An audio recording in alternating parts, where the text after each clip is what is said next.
Yes, Ms Orr. Commissioner, the next witness is Mr Storey from Youi. Yes, it's Mr Storey in the hearing room. He's on his way in, Commissioner. Thank you.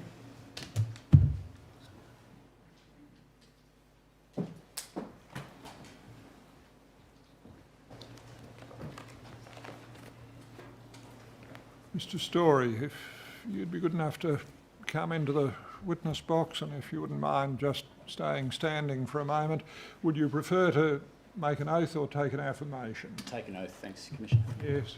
You swear the witness, please. I swear by Almighty God I swear by Almighty God that the evidence I shall give that the evidence I shall give will be the truth, will be the truth, the whole truth, the whole truth, and nothing but the truth. and nothing but the truth. Thank you very much, Mr Storey. Do sit down. Yes, Mr O'Higgins.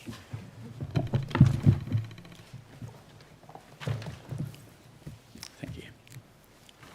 Mr Storey, could you please tell the Commissioner your full name Jason Lennon's Story and your business address is number 2 Smart Drive, Sippy Downs, in Queensland? in Queensland, yes.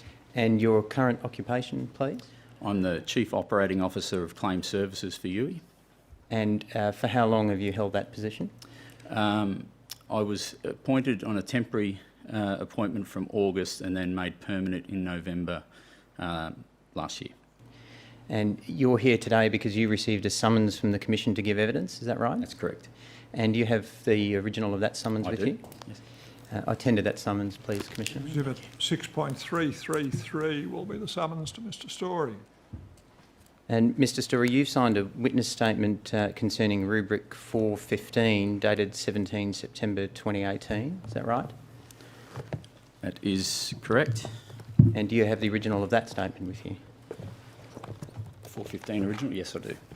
And are the contents of that statement true and correct to the best of your knowledge and belief? Yes. I tender that statement and the exhibits, please, Commissioner. The statement of Mr Storey concerning rubric 4-15, is it? Yes, Commissioner. And is dated, sorry, Mr O'Higgins, you've told me once, I think, but can you tell me? 17 September, Commissioner. 17 September becomes exhibit 6.334. Mr Storey, you also signed a witness statement, also dated 17 September 2018, concerning rubric 421, is that right? That's correct, yes. And do you have the original of that statement with you? I do? And are the contents of that statement true and correct to the best of your knowledge and belief? Yes. I tender that statement too, please, Commissioner. Exhibit 6.335 is the statement of Mr Storey of 17 September concerning rubric 4-21. Thank you, Commissioner. Thank you. Yes, Ms Orr. Mr Storey, you've been the Chief Operating Officer of Claims Services at Youi since August last year, Correct. and you're responsible for Youi claims service operations, including claims contact centres, recoveries and settlements, and assessing and investigation of claims. Yes, Before that, you were the head of assessing and investigation. that's correct. And what did that role involve? So that was a role that predominantly looked after the delivery of assessing and loss adjusting services and claims investigation services for Youi. Now, Mr Storey, did you hear the evidence given by Ms Murphy and Mr Sutton? Yes, I did. Okay. Now, before I come to their cases, I want to ask you, excuse me, some general questions about Youy's obligations in handling insurance claims. Certainly. Now, does Youi subscribe to the General Insurance Code of Practice? Yes, we do. And how long have you been a subscriber to that code? I couldn't exactly tell you when, Miss Orr, but I'd assume it would have been from early days of our operation, so perhaps from 2009. I might ask you to reflect on that over the luncheon adjournment and ask you that question Certainly. again when we come Thank back, you. if you don't mind. Can I take you to the General Insurance Code of Practice, which is RCD 0021 0010 0001?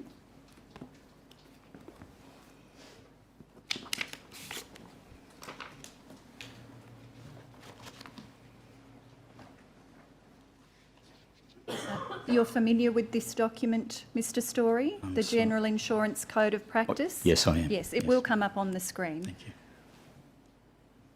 Now, if we turn to 0011, we see section 7 of the code, which deals with claims.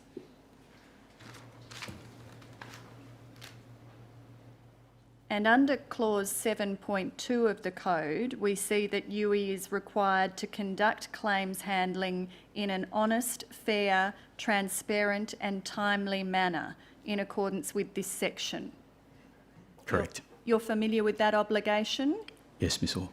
Now, if we look at clause 7.7 further down the page, we see that it says that where you reasonably demonstrate to us that you are in urgent financial need of the benefits you are entitled to under your insurance policy as a result of the event causing the claim, we will fast-track the assessment and decision process of your claim and/or make an advance payment to assist in alleviating your immediate hardship within 5 business days of you demonstrating your urgent financial need, and provide details of our complaints process if you are not happy with our decision.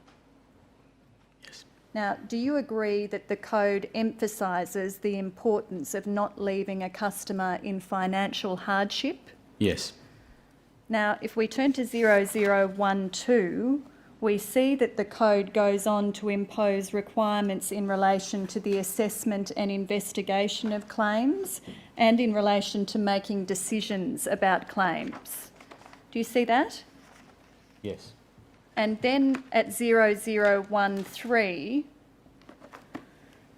we see that clause 7.20 deals with cases where an insurer selects a repairer.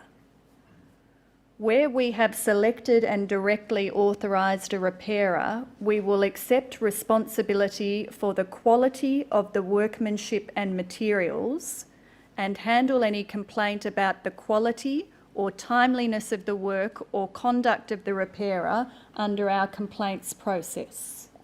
Correct. You're familiar with that obligation as well? Yes, Miss Orr. And then if we turn to section 9 of the code at 0016,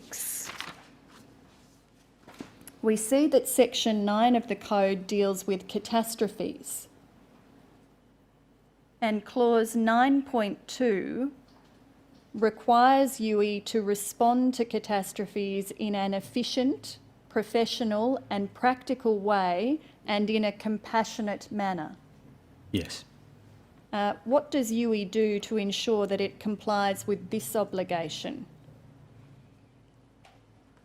In terms of efficiency, Youi has had a catastrophe plan in place, a plan that gets reviewed biannually.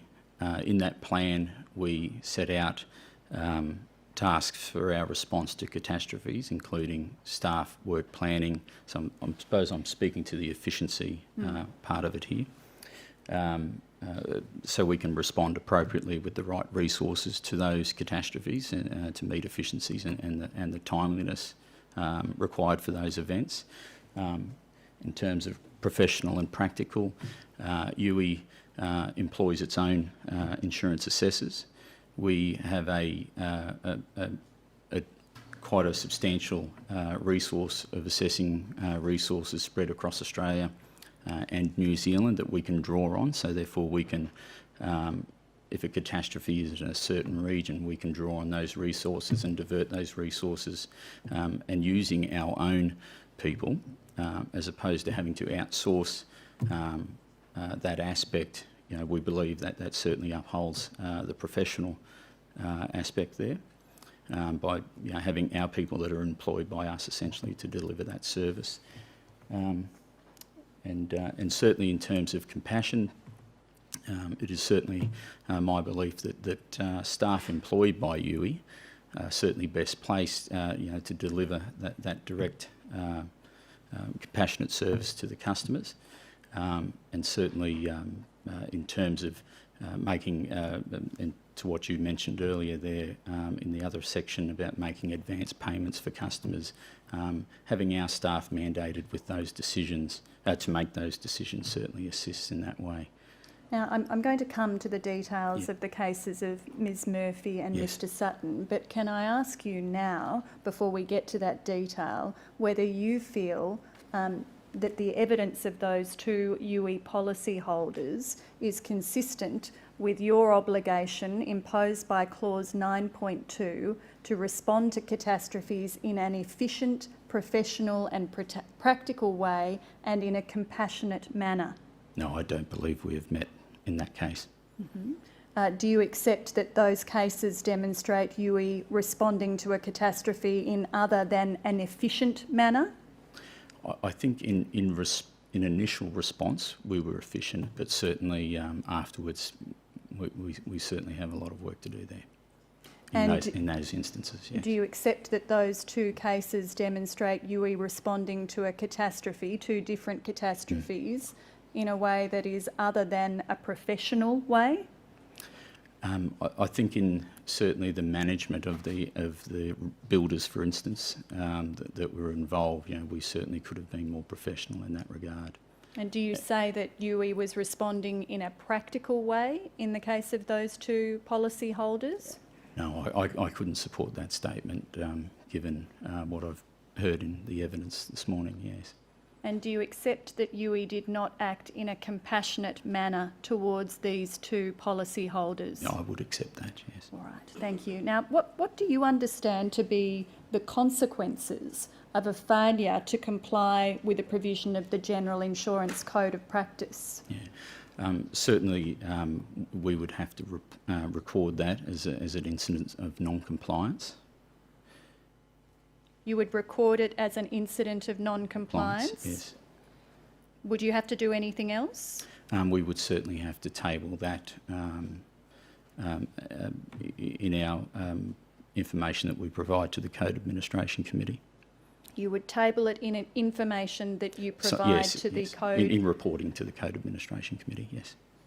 And what do you understand the Code Governance Committee can do in response to information that it receives that demonstrates a breach of the General Insurance Code of Practice? I believe they can, certainly if they believed the breach, or certainly if breaches were numerous, they can certainly take...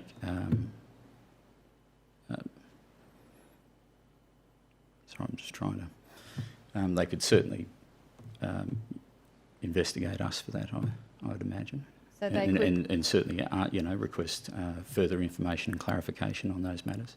So if the breaches were numerous, you understand that they could investigate you and ask for further information? That would be one example, yes. And do you think there's anything else that they could do if, having investigated you and received that further information, they were satisfied that you had breached your obligation under the General Insurance Code of Practice? I'm not aware, I'm sorry. All right. I'll tender the General Insurance Code of Practice, Commissioner. General Insurance Code of Practice, RCD 0021 0010 0001, Exhibit 6.336.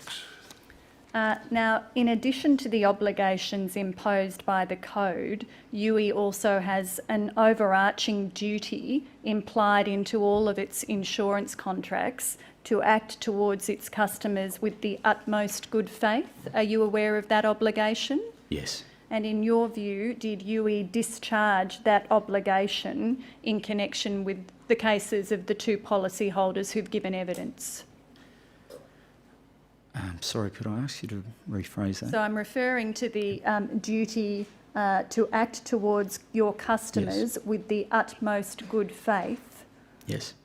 I want to understand whether you think that Youi complied with that obligation, that duty, in its handling of the insurance claims of Ms Murphy and Mr Sutton. No, I don't think we did. You don't think you did? Yeah. Now, Youi also has its own code of conduct, doesn't it? Yes. You've exhibited a copy of that to one of your statements. It's YOU 0004 0001 0051. It's Exhibit 7 to your statement about Ms Murphy's claim.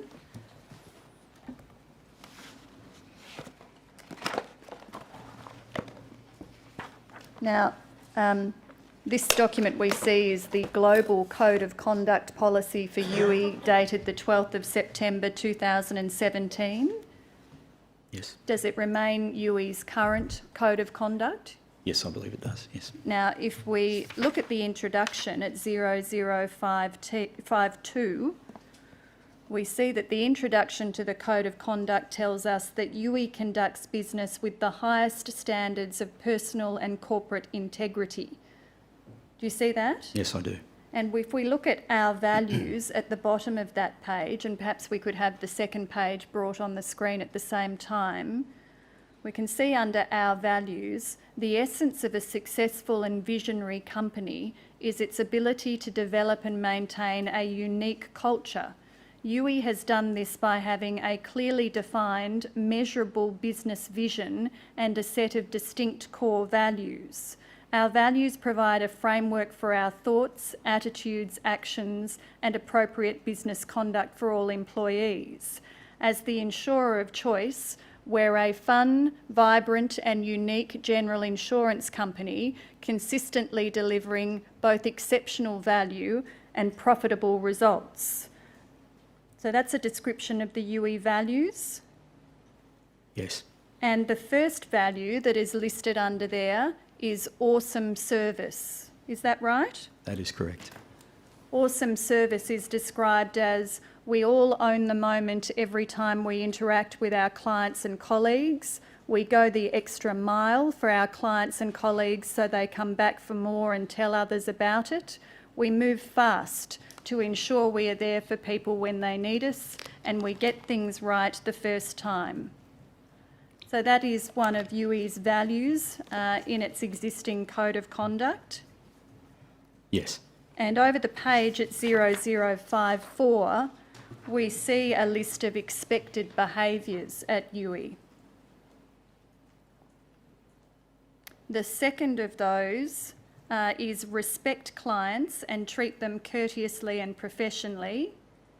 The next is provide awesome standards of customer service. And the last is select vendors and suppliers based on quality, service and cost only. Now, can I ask you, Mr. Storey, do you think that Ms Murphy and Mr Sutton received awesome service from Youi? I definitely do not.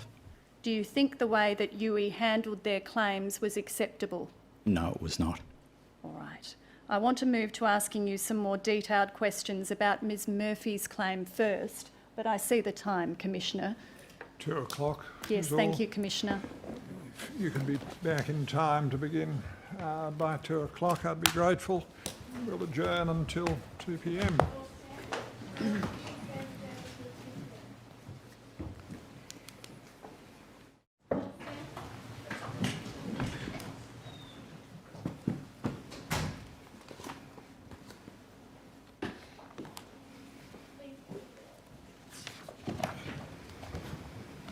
Yes, Ms Orr. Now, Mr Storey, I said I wanted to ask you some questions about Ms Murphy's claim Yes. next. Now, you've exhibited a copy of Ms Murphy's home insurance policy as it was in force at the time of her claim to your statement. Correct. Now, can I take you to that, Exhibit 1 to your statement dealing with Ms Murphy, YOU 0004 0001 0030.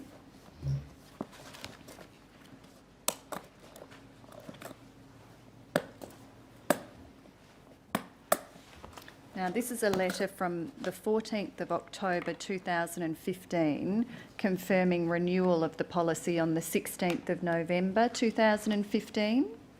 Yes. And if we turn to 0031, we can see that the policy schedule shows us that the policy was a building and contents insurance policy Yes. with a $775 excess for building claims. Yes. And the building sum insured was $166,400. Yes. Now, the details of the policy are set out in the PDS, which you've also exhibited to your statement. If we go to Exhibit 2 to your statement, YOU 0004 0001 0001,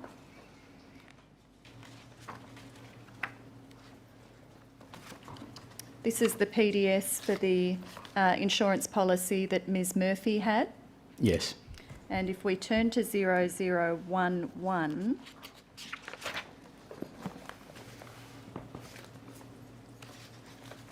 we see that there is a list of insured events, Correct, yes. and the sixth item in that list of insured events is over the page at 0012. The sixth item on the list is storm. We see what is covered: loss or damage to the insured property caused by storm, lightning, wind, hail, snow and storm water overflow from roof gutters and their downpipes, or from the area immediately around the premises. Yes. Now we can see that there's also a section in the PDS at 0014 headed extra cover.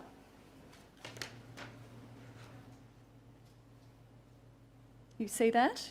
Yes, I do. And if we turn to 0015, we see that the second item on the list of extra cover is emergency repairs. Yes. What is covered: the reasonable cost of emergency repairs needed to prevent further loss or damage and make your buildings safe and secure when a claim is accepted under your buildings policy. Yes. And the fourth item on the on the extra cover list is temporary accommodation. That's right, yes. And we see under the heading temporary accommodation insured events what is covered: buildings, the actual cost you incur for your reasonably priced temporary accommodation for a period of up to 12 months while your buildings are being repaired or rebuilt, if you cannot live at the premises after an insured event for which a claim is accepted under your buildings policy, and we agree that temporary accommodation is required.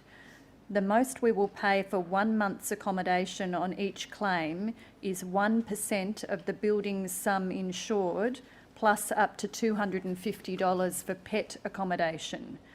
The most we will pay in total for each claim is 12% of the amount your buildings are insured for, plus up to $2,500 for pet accommodation. Yes. Now, in this case, the sum insured we saw from the previous document was $166,400. That's correct, yes. So the most that Youi would pay for 1 month's temporary accommodation for Ms Murphy and her family was $1,664. That's correct, yes. And the most Youi would pay in total for temporary accommodation under the policy was $19,968 on our calculations. I'll accept that, yes. Now, at 0023 within the PDS, we see a list of exclusions. And over the page at 0024, we see the home cover exclusions. And the second item there, it says, we will not pay for 2, additional costs resulting from your buildings or any part thereof not being compliant with the most recent building codes, laws and regulations. Correct. Now, I want to come back to that exclusion, but before we leave the PDS, we see at 0025 that it sets out some details in relation to making a claim, and over at 0026 it explains what Youi can do to settle a buildings claim. Do you see, if you claim under your policy, we have the choice to settle your claim in many ways? Yes, I do. We will never pay more than the sum insured shown on your policy schedule, plus the extra amounts shown under the extra cover section. We can settle your buildings claim by paying for the reasonable cost of repair or rebuilding the damaged part of your buildings, paying you the reasonable cost of repair or rebuilding the damaged parts of your buildings. Sorry, that's paying you. So paying for or paying you Paying. the reasonable cost. Correct, yes. Rebuilding the building to its size and quality before the claim, or any combination of the above. That's correct. Now, I want to come back to the built to code exclusion. Yeah. Now, is that exclusion in all of Youy's home insurance policies? It is, yes. Is there a single building code in Australia? There is the Building Code of Australia. And roughly how many requirements are there in the building code, Mr. Storey? I certainly could not answer that, Miss Orr. Can you estimate the number? No, it would be wrong. I have no idea. Do you know how often the building code is updated? No, I do not. Is there any requirement for a homeowner to keep their property up to date with the most recent version of the building code? No, there isn't. Is it practical for most homeowners to keep their property up to date with the building code? No, it wouldn't be practical.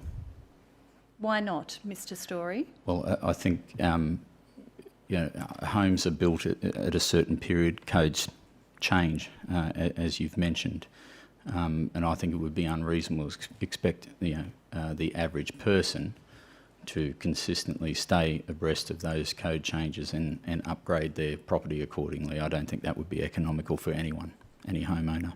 So would you agree that the exclusion for costs resulting from a building or part of a building not being compliant with the most recent building code means that a large number of people who take out a home insurance policy with Youi are actually not covered for damage to their home?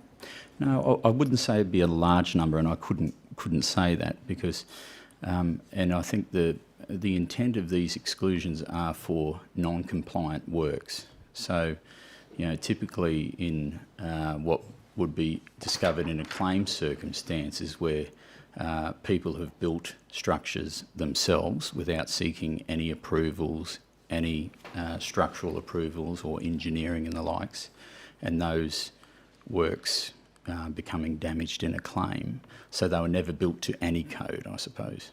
But that's not what your exclusion is confined to. If we go back to 0024 in the document,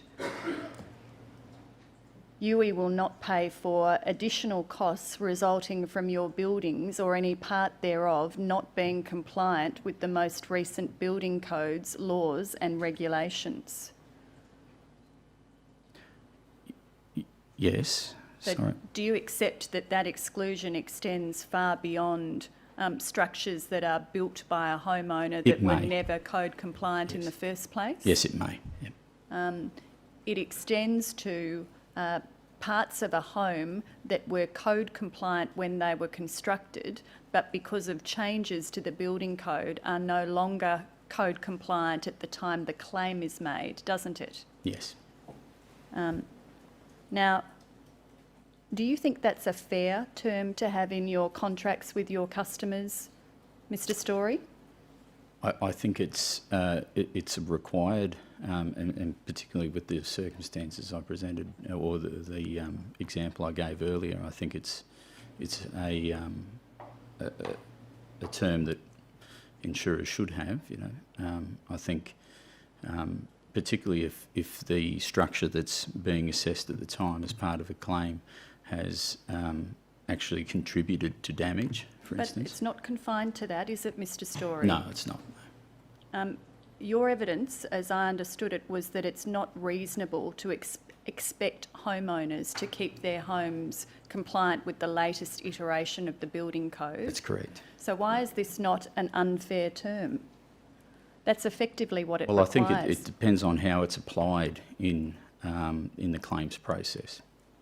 And I can certainly say that our assessors, and we have guidelines in this regard, would certainly take those circumstances into account when applying the claims process.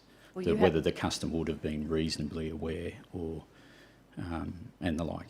You have the ability at any time to rely on this term of your insurance contract with a policyholder. Yes, we do. To yeah. deny a claim where payment of the claim involves costs that result from the building or a part of the building not being compliant with the most recent building code.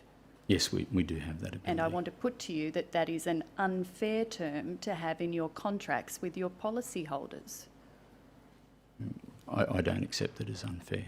despite your evidence that you accept that it's unreasonable to expect a homeowner to keep their policy up to date. I think it would be very difficult to operate an insurance policy without those exclusions in that were then essentially left, open-ended in terms of building structures. It would become... What about a narrower exclusion that covered the That could be instances an that you've opportunity. explained, Mr. Storey? That could be an opportunity. And I think that narrower interpretation is what we put in the way that we apply our claims process. You say in your statement that Youi doesn't always apply this exclusion. Is that right? That's correct. And you've exhibited a copy of the Youi Home Assessing Guidelines to your statement, which set out some of the considerations Yes. As to whether or not to apply this exclusion. Yes. If we could go to that document, it's YOU 0004 0001 0176, and it's Exhibit 21 to your statement. We see at 0176, so this is your internal guidance, is it, for your claims handlers Correct. on when to For apply? our assessors predominantly. For your this would be, assessors? yes. As to whether or not to apply that exclusion? Yes. And we see at the top of the page that built to code and betterment are a subjective area within the home assessing and repair process. Do you agree with that statement, Mr. Storey? I do. And underneath that, under the heading Youi Home Assessing Guidelines, we see below you will find the general guidelines for when we would consider not applying the exclusion. Now, how long have these home assessing guidelines been in force, Mr. Storey? I'm not sure if that document has a version, a date on it. It says that it's version 1.0. Do you see that down the bottom? Yes, I do. So, there is a date next to it. So those guidelines may well have been updated in May. I see a date there, 25th of May. You think that's the date on which these guidelines were... And they may have been updated, yes. So you're unable to tell us how long they've been in force? No, I can't say exactly. All right. Now, if we go to the Youi Home Assessing Guidelines and we look at the first heading, we see 1, the damage section was built to code at the time of its original construction. We don't expect a homeowner to keep up to date with changes in the building code and upgrade their home with each change. As such, we would consider covering and bringing areas up to current code as part of the repairs. Correct. And then number 2, the insured was unaware that the part of the home that has been damaged wasn't built to code. We don't expect an insured to be up to date with building codes, and we base this decision on what a non-industry person would reasonably have been expected to be aware of. Correct. And over the page, heading number 3, we have commenced repairs and uncovered that an area wasn't built to code. Once we have started the repair process, then the onus is on Youi to ensure the repairs are completed and the client is placed back to pre-event state. E.g., the roof on the home is storm damaged with tiles ripped off and a damaged internal roof structure. The roof has been installed without tie downs. We would repair the roof and install the tie downs to the whole roof, as we could not warrant the roof repairs without installing them. Correct. Yep. And then if we go to examples of claims when we would apply the built to code exclusion, do you see that heading there? I do, yes. The first example is our client has built a pergola themselves and it has been damaged in a storm. The pergola has not been built to code. We would cash settle the client for the materials and hours to rebuild their pergola as was and not pay for the extra work or materials to bring it up to code. the assessor would explain to the client this is based on the understanding of the inadequate construction of the pergola had not contributed to the incident occurring. Yes. Now, does Youi make this document available to its customers? No, this is an internal guidelines for our assessors. So how do your customers know whether or not they'll be covered if their home does not comply with the building code? That would be a discussion with our assessors after the assessor has made that determination. So they find out when they make a claim. Sorry, could you restate the question? How do your customers Yes. know whether or not they'll be covered if their home doesn't comply with the building code? You're correct. That would only, given that, would only occur at claims, in the event of a claim. They find out after their home is damaged and they're in the process of making a claim, and at that point the Youi assessor applies this internal guideline and the Correct. customer finds out whether or not they're covered. Correct. Mr. Storey, has Youi considered changing the exclusion in the PDS so that it actually reflects the circumstances in which a customer will be covered? I don't believe that's been considered to date, but perhaps that's something we should do. Do you think that your customers are entitled to know before they're in the situation of making a claim what your position is on whether or not you'll cover them when the building is not compliant with the code? Yeah, it's. I said the circumstances within a claim can be so varied. And the reality is, in the majority of claims, these issues do not occur. Well, when they do occur, the customer has no idea until the claims process proceeds to the Correct. point where this document is applied, whether or not their insurance policy covers them. That is correct. Yes. Do you think that's a satisfactory situation, Mr. Storey? I think it may not be. It may not be. May not be. Yes. Now, before I move to the next topic, Mr. Storey, I said before the lunch that I would give you an opportunity to consider and reflect Yes. on the point at which Youi subscribed to the General Insurance Code of Practice. Are you able now to answer that question? Yes, I am. I believe I said early 2009. Youi's, and I reflected on that. We're about to approach our 10th birthday in November, so I'm pretty sure we would have subscribed when we started our operations in November 2008. November 2008. Yeah. That's when you think you subscribed? I'm pretty sure it was before my appointment with Youi, but I'm pretty certain that would be the case. All right. Now, coming back to Ms Murphy's claim, not long after the hailstorm in Broken Hill in November 2016, Ms Murphy contacted Youi about a claim firstly under her car insurance That's policy. correct, yes. And she mentioned damage to her house as well in that Yes. conversation with Youi. And on the 25th of January last year, she made a claim under her home insurance policy. That's correct, yes. Now, could I ask that you look at YOU 0002 0001 1331?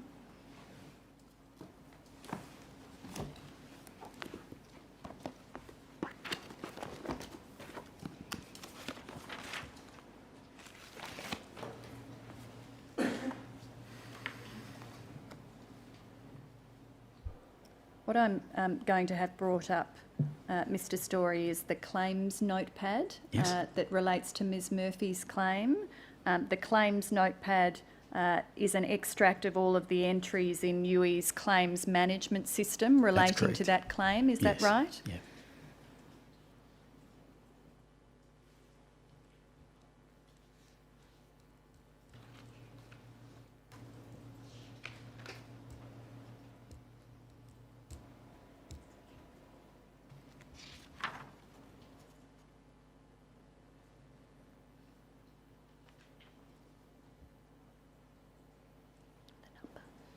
YOU 0002 0001 1331. There we have it. Okay. So this is the claim, what's referred to at Youi as the claims notepad. Is That's that right, right, yes, Mr. yeah. Storey? And if we look at the first entry, we see a record of a phone call on the 25th of January 2017 in which Ms Murphy made the claim. Is that right? That's correct, yes. And we see the record is there is hail damage over the whole roof, there are holes in the roof, the shed is full of hail dents, and there are holes in the shed where it's gone through the alcinite. The veranda has holes in the alcinite. It has smashed the reverse cycle air conditioner. The roof is a tin roof. The trampoline got smashed and we replaced it. The hail went through the roof and hit the surface Mac Air. I have receipts for the repair of the Mac Air. The hail has broken through and leaked through the ceiling and on the hallway ceiling. So that was what Ms Murphy reported on the 25th of January 2017. Yes. And we see from this claims notepad that 2 days after Ms Murphy made that call, on the 27th of January, Youi sent building assessment requests to two builders, Australis Roofing and another company that I'll refer to as Builder A. No worries, yes. Do you understand Yes, that? yeah. Now, Australis Roofing, you tell us in your statement, inspected the property on the 27th of January. Yes, And they provided a report on the 30th of January. yes, Builder A inspected the property on the 2nd of February. Do you recall that from your statement, Mr. Yes, Storey? yes. And they provided their report on the 10th of February. yes. Now, you've exhibited a copy of both the building reports to your statement. I will return to the claims notepad if I could tender that document, Commissioner. Claims notepad concerning Murphy claims YOU 0002 0001 1331 exhibit 6.337. Now, the report from Builder A is Exhibit 37 to your statement. It's YOU 0002 0001 0375.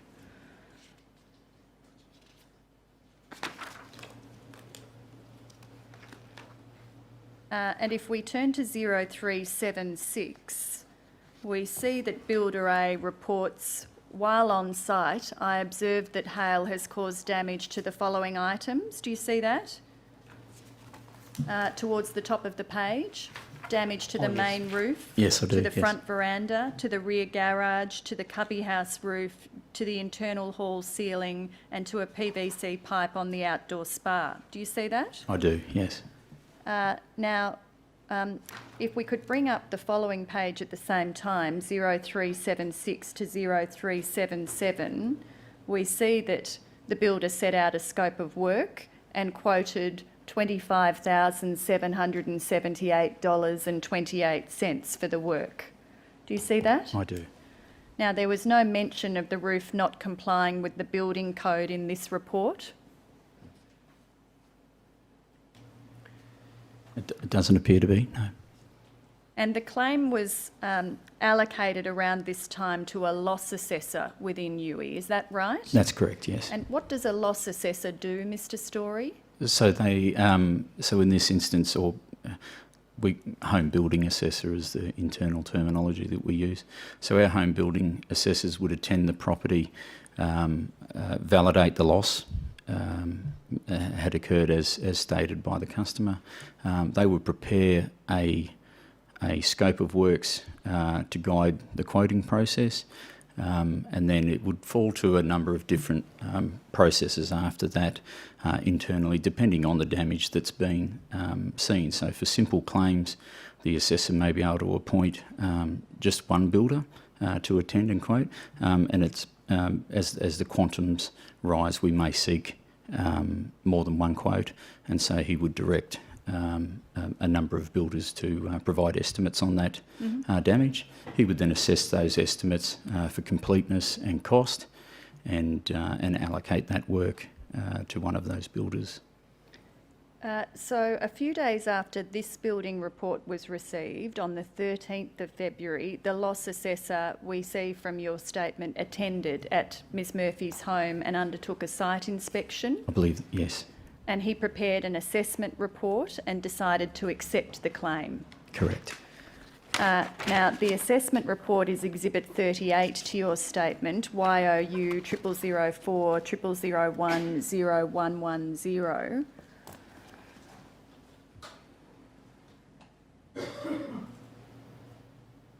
Now, at 0111, we see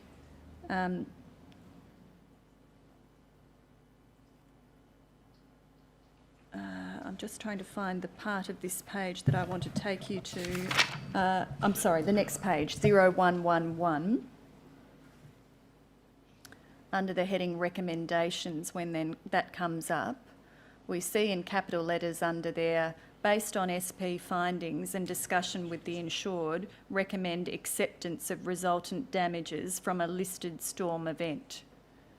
And is SP a service provider? Service provider, yes. So that's the builder, based Correct. on the builder's findings? Yes. Recommend acceptance of resultant damages from a listed storm event. Yes. And under the heading Make Safe, further down the page, we see Make Safe details nil. Now, Make Safe is a term used within the insurance industry, is that Yes. right? Can you tell us what a Make Safe is, Mr. Storey? So a make safe would be a temporary repair and securing of a property, to ensure no further loss and the property is secure and safe for the customers. And when is a Make Safe required? Make safes are generally organised at claims lodgement based on information we receive from our insureds.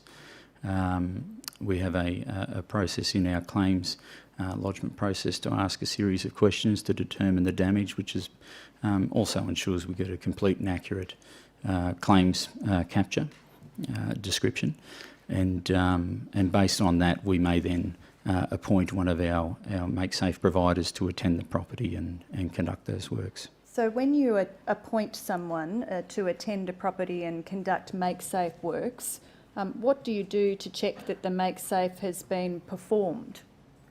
There is no checking essentially within that claims process.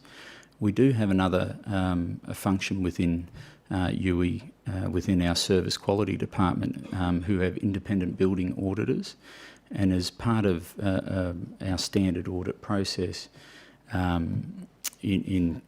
so that their audits essentially concentrate on the quality of the work that's being conducted. The majority of these would take place after repairs. We would contact the customer post-repair, organise a site inspection, inspect the quality of the work. And one of the aspects in those audits is to talk to the customer about the Make Safe works and that they were conducted to their satisfaction. Mm-hmm. That's probably the extent of our actual checking that was done. Also, in part of our service level agreements with our service providers, there is a provision there in, I believe it's the appendix to our service level agreements, for our service providers to conduct those Make Safes and also to guarantee those works for a minimum 12-week period. But you don't, within the claims process, check that the Make Safe has happened? No, not explicitly that I can recall. Yeah. And should you? Should you build into your claims process a step which ensures that the Make Safe that's been requested has taken place? Well, certainly, given the evidence provided by my customers today, that would be something that I'll seriously consider. Now, we see from this document in relation to Ms Murphy's claim that no Make Safe was performed at this time. That's correct, yes. Why not, Mr Storey? I can't answer that, I'm sorry. Should Make Safe works have happened at this time? Not having taken that claims call personally or listened to that call, I'm sorry, I can't make a comment on that. I see. But based on that claims description, perhaps it should have been, yes. Well, could we go back to 0110 within this document?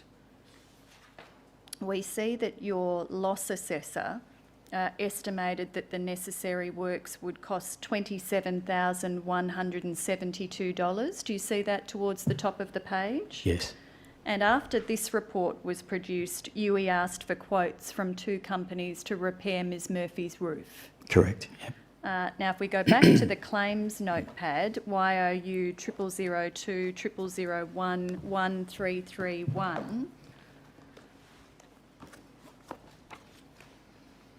and we turn to 1336 within that document.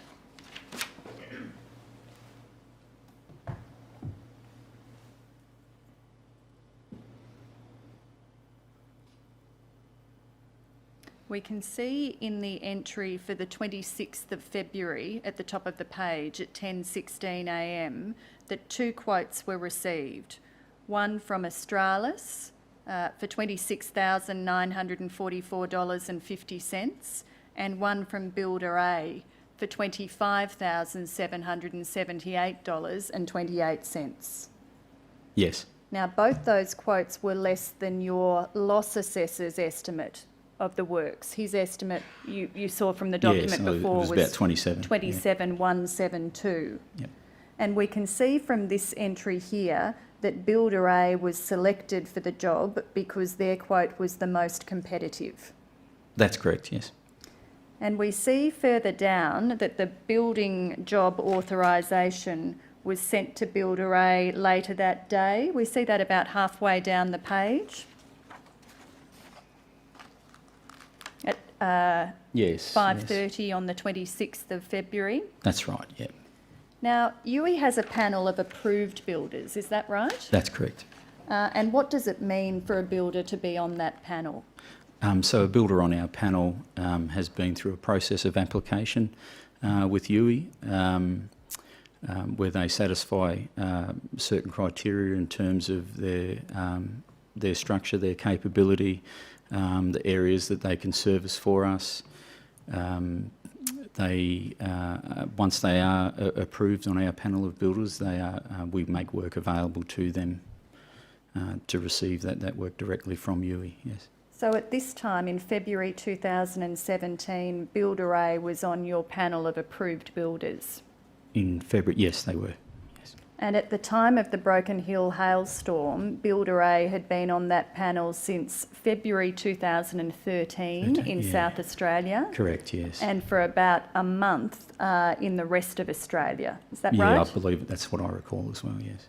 And following the hailstorm, Youi arranged for Builder A to assist in repairing properties in Broken Hill. Yes, they did, yes. And that happened in November 2016, the same month as the hailstorm? I think I recall seeing emails to that effect, yes. Okay. Now, Builder A was selected, we've seen from this, to perform the works on Ms Murphy's home. Yes. But by this time, there were already a number of customers who'd complained to Youi about Builder A, weren't there? I think there were, yes. Now, Ms Murphy explained that it took her and her partner a while to pay the excess on the policy Yes. and to sign the scope of works. Yes, I recall that, yeah. But they returned the signed scope of works to Youi a few months after the claim was approved in late May 2017. Correct.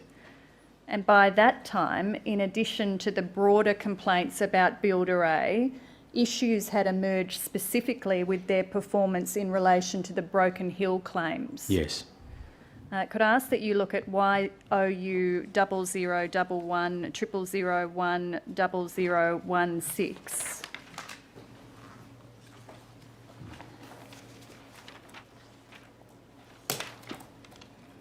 We see that on the 19th of May, Mr Dessar, the State Manager for Home Assessing in New South Wales and the ACT, sent an email to his team.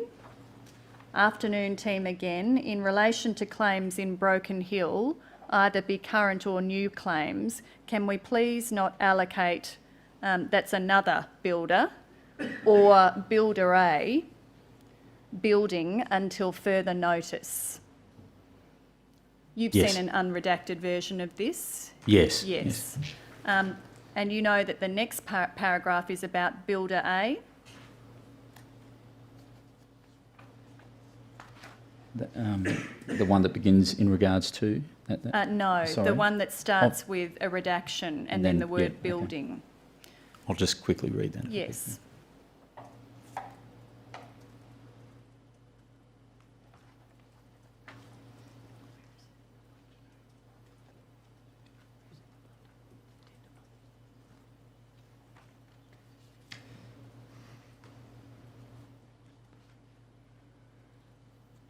Yes, yeah. This paragraph relates to Builder A. It does, yes.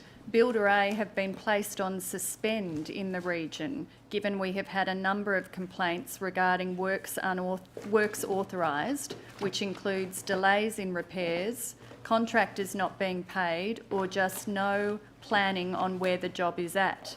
Procurement are managing the issues with Builder A directly as a result of not meeting our expectations as per our SLA. Service level agreement, yeah. As such, many of the claims authorised where they have not started repair are being reallocated to the roof company to complete, regardless if it includes other internal repairs, as they hold a builder licence. Yes. So this was the communication from Mr Dessar to his team about Builder A and another builder on the 19th of May 2017. That's correct. I'll tender that email, Commissioner. Email State Manager, Home Assessing concerning Broken Hill claims and builders. Email of 19 May 2017. YOU 0011 0001 0016 Exhibit 6.338. Could I ask now that you look at YOU 0002 0001 8532.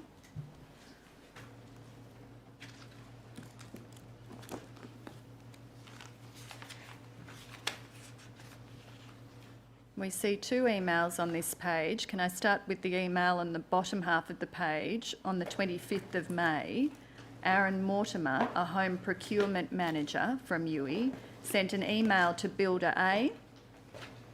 You see that? Yes, I do. Asking them to provide a copy of their warranty insurance on all claims in Broken Hill over $20,000.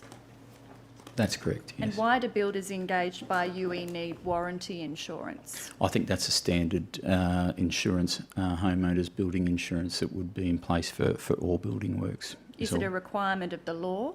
I believe it is, yes. Yes. And then on the 29th of May, in the email above, we see in an internal email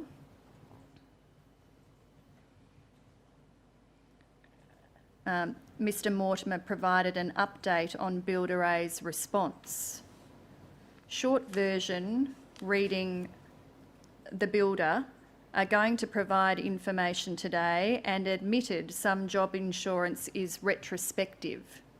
I explained that is not acceptable and I want to see dates insurance taken out on jobs which have started. He struggled to answer questions on progress and process, which left me with little confidence, to be honest. I will keep you updated on what I received today from Builder A. As previous, they are on suspend in all regions and we effectively are managing out works. I'll be meeting with Rita mid-June to organise a special audit of their works prior to SLA end date. Yes. I'll tender that email, Commissioner. Emails concerning the builder in relation to HOW insurance, Broken Hill of 25 and 29 May 17, YOU 0002 0001 8532 Exhibit 6.339. Can I take you now to YOU 0007 0001 0784?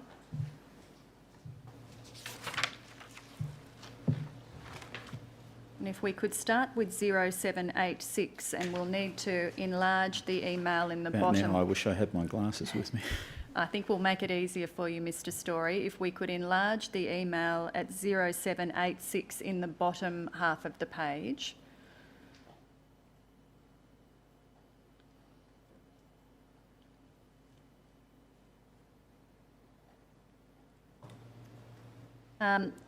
we can see from this email, which is on the 30th of May 2017, that Builder A provided the information that Youi had requested, which included information in relation to Ms Murphy and her partner's claim. Right.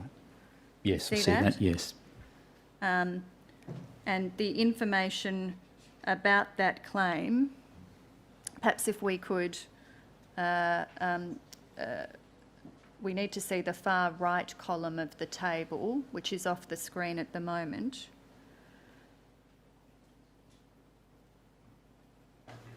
Insurance will be forwarded prior to repairs commencing. Yes, I see that. Oh, thank you. Now, if we turn to 0785 within this document,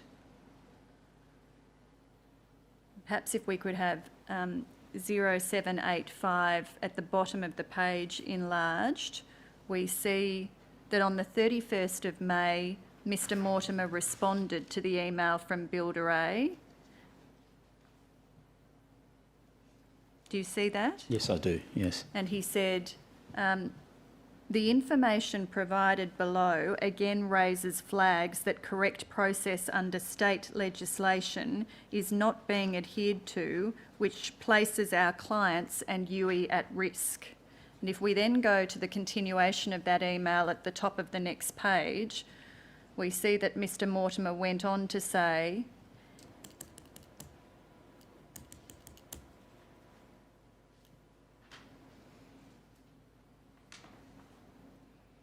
just need to go to the top of the page.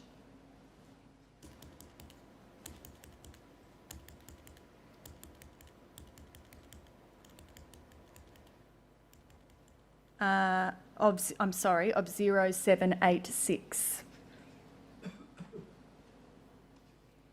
You see there that he went on to say it is a requirement to take out insurance prior to commencing work on a project, which would include ordering materials. Insurance is required to be in place and should be taken out on receipt of insured's excess, if applicable, and receipt of signed contracts. From the list provided below, it is obvious this is not occurring. Do you see that? I do. And he says below that, a few lines down, the gap in this insurance process is a serious breach of both the Youi SLA, the service Level agreement. Yes. agreement, and also state governing body legislation. Correct. And if we turn to 0784, we see the response from Builder A to that email on the 31st of May.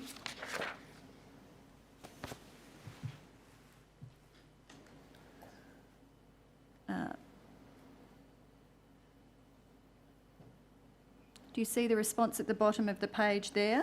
I do, yeah. And after receiving that response, Mr Mortimer wrote above that to Mr Dessar and asked whether there was an opportunity to cancel certain jobs that were with Builder A and send them to another builder.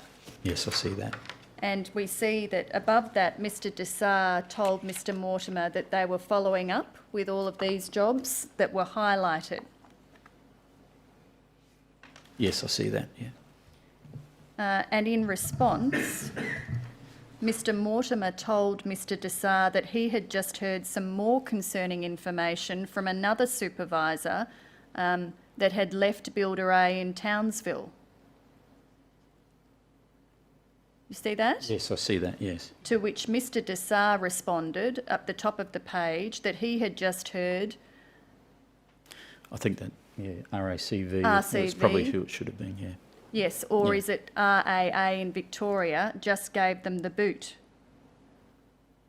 You see Yes, that? yeah, so I do, yes.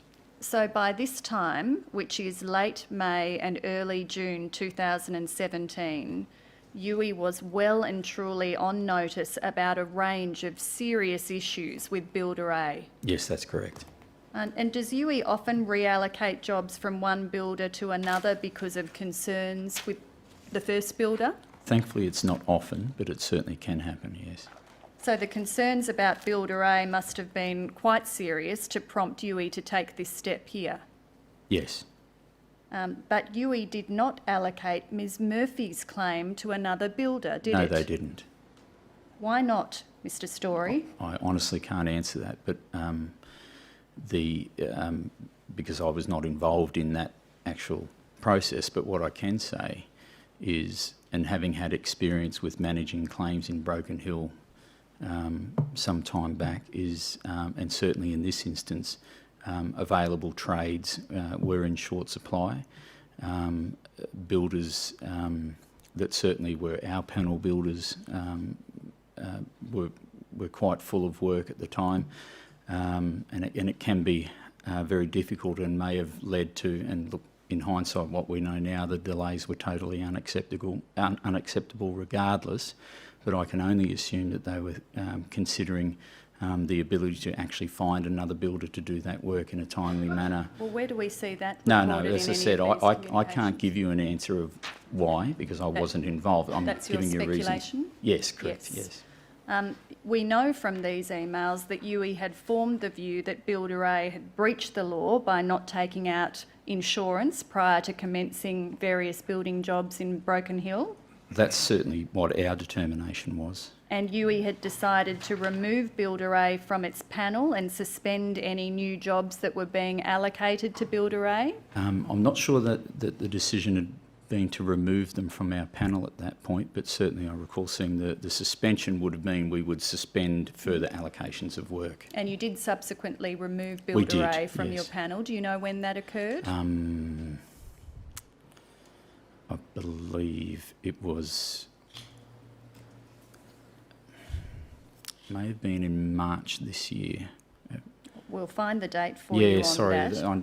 yeah, But at this point, but they certainly were you'd removed. though. suspended Builder A from the panel, and no new jobs were being allocated Correct. to Builder A. And you had taken Builder A off other Broken Hill jobs. So why not take Builder A off Ms Murphy's claim? I believe from my review of the claims file, there was a discussion around the ordering of materials, if the materials had been ordered, as being one of the criteria that the assessing department were using. So, Builder A had not commenced work on the claim, no, had they? hadn't commenced work, no. Did Youi tell Ms Murphy about the issues that it had identified with Builder A and give her the chance to ask for a different builder to do the works at her house? No, I don't believe that occurred. Should it have occurred, Mr Storey? Well, with the benefit of hindsight, it certainly should have. Do you think that Youy's obligation under clause 7.2 of the code to handle claims in a fair and transparent manner required it to do so? Yes. Do you think that Youy's obligations under clause 9.2 of the code to act in an efficient, professional and practical manner required it to do so? Yes. Do you think that Youy's duty of utmost good faith required it to do so? Yes. Do you accept that Youi ought to have allocated another builder to Ms Murphy's claim after these issues with Builder A emerged? Yes, definitely. Now, I tender that email chain, Commissioner.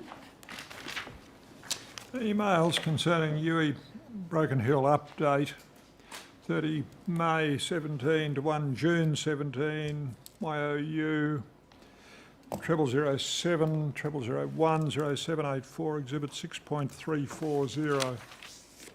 Now, Mr Mortimer said in one of the emails that I've taken you to that the failure of Builder A to get insurance was a serious breach of the Youi service level agreement. Do you recall that? Yes. Now, you've annexed the service agreement to your statement. Do you recall that that agreement had been entered into with the builder in October 2016? I can't recall that exact date. I'll bring it up for Yeah, you. It's YOU 0004 0001 0134.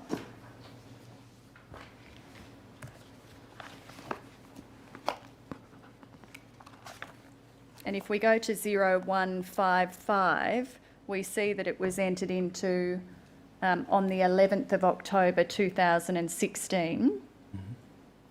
Do you see that date at the bottom of the page? Yes, I do. Yes. And by this agreement, Builder A was appointed to the Youi panel for 12 months, is that right? I could take you to 0139 so you can have a look at the relevant clause, Yeah, Mr. sorry, Storey. different service providers Different terms. have different terms, Yes. but I'll accept it. I'll show it to Yeah. you. If you have a look at clause 2.1 and 2.2, you see that this was an appointment to the panel for 12 months. Yes, I do, yes. And can I ask that you look at 0148 and clause 18.1, because we see there that Youi was entitled to terminate the service agreement at any time on giving 90 days notice. Do you see that? Yes, I do. And under clause 18.2a, Youi was entitled to terminate the agreement immediately if Builder A breached the agreement and failed to remedy the breach within 7 days. Yes, I see that. Did did Builder A's conduct breach the service agreement, Mr. Storey? In terms of the insurance, Yes. I believe I saw an email trail in my review of the file where the builder, where it seemed to be some conjecture over the retrospective nature of the insurance, that the builder had been working with a reputable insurance broker within that state, and that had been common practice. So So I just want to understand whether you think they had or hadn't breached the service agreement. certainly from the service agreement, yes. They had Yes. breached it, so why didn't Youi terminate the service agreement in May 2017 when it became aware of those problems? I can't answer why. We see from your statement that that Builder A was told in August 2017 that the SLA would not be renewed. That's correct, yes. So it would have expired at the end of the 12-month period in October 2017. That's right, yes. So does that mean that they remained on your panel until October 2017? I believe that's the case, yes. Should they have, Mr. Storey? Yeah, certainly not. All right. Now, you tell us in your statement that Ms Murphy, having paid the excess and signed the statement of works in May, Builder A told Youi on the 7th of June that the repairs to Ms Murphy's home would start within the month. Correct. Did the repairs start within the month? No, I don't believe they did. And under Youy's contractual arrangements with Builder A, when was Builder A required to start the repairs? I think it's within... Testing me now.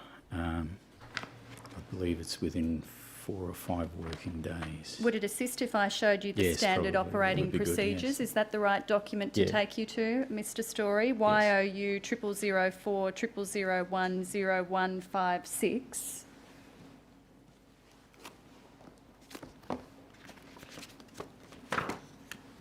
These are the standard operating procedures for authorised service providers. They are, yes.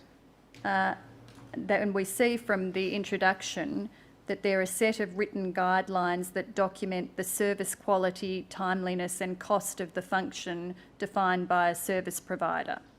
Yes.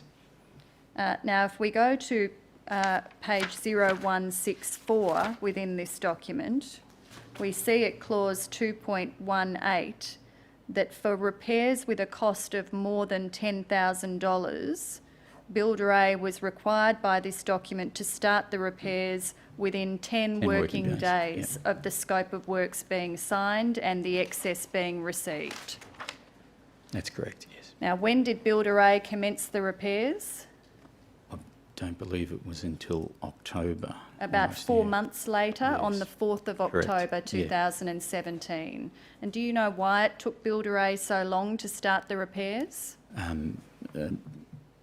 I believe I recall seeing some correspondence, whether it in the notepad or via email, about difficulty in sourcing trades, and but regardless, it was not acceptable. You had a 10 working day agreement Yes. with Builder A as to the commencement date Yes. for the works, but they started about 4 months later. And under Youy's contractual arrangements with Builder A, when was Builder A to complete the repairs to Ms Murphy's home? 20 working days. Within 20 working days of commencing the work? That's correct, yes. So Builder A didn't start Unless- the repairs within the stipulated time frame, nor did it complete the repairs within the stipulated time frame. That's correct, yes. And under the standard operating procedures, Builder A also had specific obligations in relation to catastrophe management. Is that right? Yes. And if we turn to 0172 in this document, we see in clause 2.38 headed catastrophe management, third dot point, the service provider acknowledges the necessity to suitably resource following a catastrophic event, including but not limited to, there's a number of matters there. The last is resources to enable timely reinstatement of dwellings. That's correct. And is it fair to say that Builder A did not have sufficient resources in Broken Hill to repair houses in a timely way? I think that would be fair.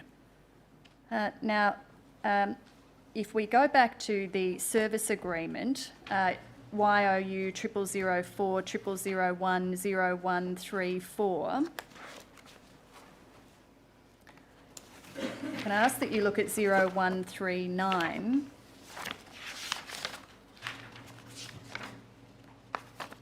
We see at clause 2.5, performance requirements in your contract with Builder A. Yes. And Builder A acknowledged and agreed that under subparagraph C, it will be required to assist Youi to ensure a seamless end-to-end claim service and the timely delivery of repairs by conducting services with due care and skill and in a professional, punctual and diligent manner and in accordance with the standard operating procedures and cost schedule and the level of service generally expected in a commercial agreement for the provision of services. Yes. That was the contractual obligation of It was. Builder A under this document. And if we turn to 0140 and also bring up 0141, we see clause 4, service provider's obligations. The service provider will, I'll take you to I, provide a high and consistent level of customer service without any limitation, including acting in an honest, efficient, fair and transparent manner.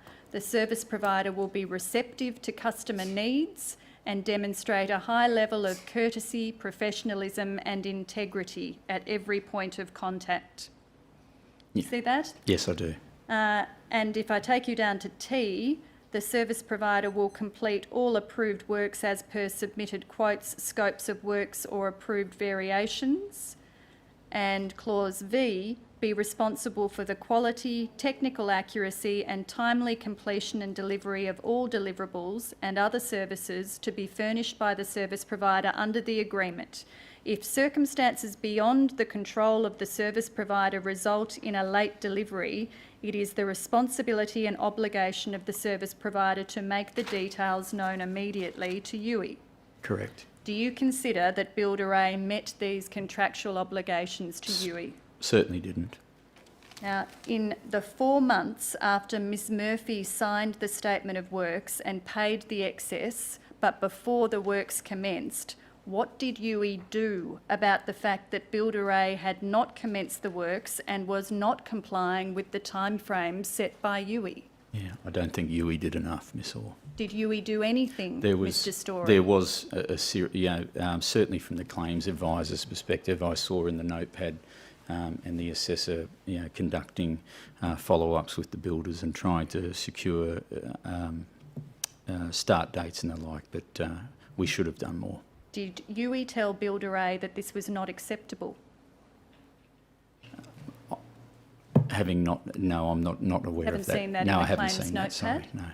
no. Did Youi allocate the job to another builder? Yes, eventually, yes. Much later? Much later. I'm talking about the 4 months after the signing of the scope of works and the Certainly no. excess No. being paid before the works commenced, when these delays were apparent. No, they didn't. did Youi tell Builder A that unless it commenced the work, it would allocate the job to another builder? I'm not aware of that happening, no. Now, Youi chose this builder to complete this work at Ms Murphy's home, didn't it, They Mr did, Storey? yes, we did. And Youi was responsible for ensuring the works were done in a timely manner by the builder. Yes, that is our responsibility. Do you think Youi did enough to address the delays? Not at all. Now, under the code, Youi was required to handle the claim in a timely manner. Yes, And do you agree that by not taking steps to ensure that Builder A complied with its obligations to commence repairs in the timeframe set by your contractual agreement with them, Youi failed to handle Ms Murphy's claim in a timely manner? I do accept that. Now, Builder A commenced the repairs at the property on the 4th of October 2017, nearly a year after the damage occurred in November 2016. And you heard Ms Murphy's evidence that on that day Builder A opened up the roof Yes? and then told Ms Murphy and her partner that they needed to pay a further amount of approximately $3,000 for works to strengthen the roof. That's right, yes.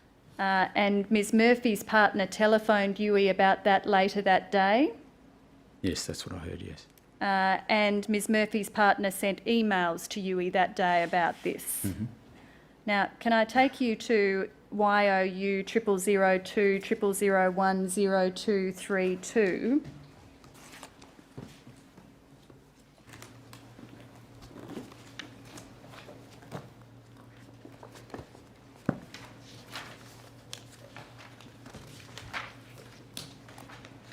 This is one of the emails that Ms Murphy's partner sent to Youi, Yes, and we see that he told Youi that he had been told he needed to pay the $775. Do you see this partway down the page? Yes, I do, So that yeah. the works could start within 4 weeks. That was 7 months ago. yes, Now we are in the predicament that our roof is halfway removed and there is no way to screw down the old roofing as it has been falling apart as they removed the roof. Do you see that? I do, yes. Now, was it acceptable that Ms Murphy and her partner were put in this position? No, it's not. I'll tender the email, Commissioner. Email from insured to Youi 4 October 17, YOU 0002 0001 0232, Exhibit 6.341. Now, we saw earlier in Ms Murphy's evidence, Mr Storey, the email correspondence that Ms Murphy's partner sent on to Youi that day, including the invoice for the amount that the builder said Yes, needed yeah. to be paid before the works could be commenced. And can I ask you to look at an email chain that includes that email, YOU 0002 0001 0342,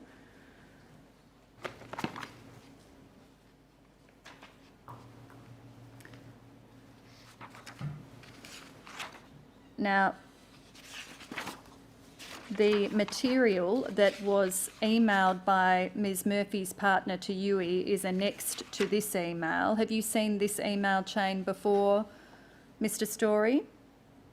It's the email at the bottom of the page, which was the email from the builder. Please find attached all relevant documents in regards to your private works. Yes, Do you yes. recall that? Yes, I do, And we yeah. can see that that was forwarded on by Ms Murphy's partner. Yeah, And we see at the top of the page that the loss assessor, Mr Roberts at Youi, emailed Builder A the following day asking for an urgent update on the attached issues that were raised with our insured yesterday and attaching a copy of the original scope of works that had been done by Builder A.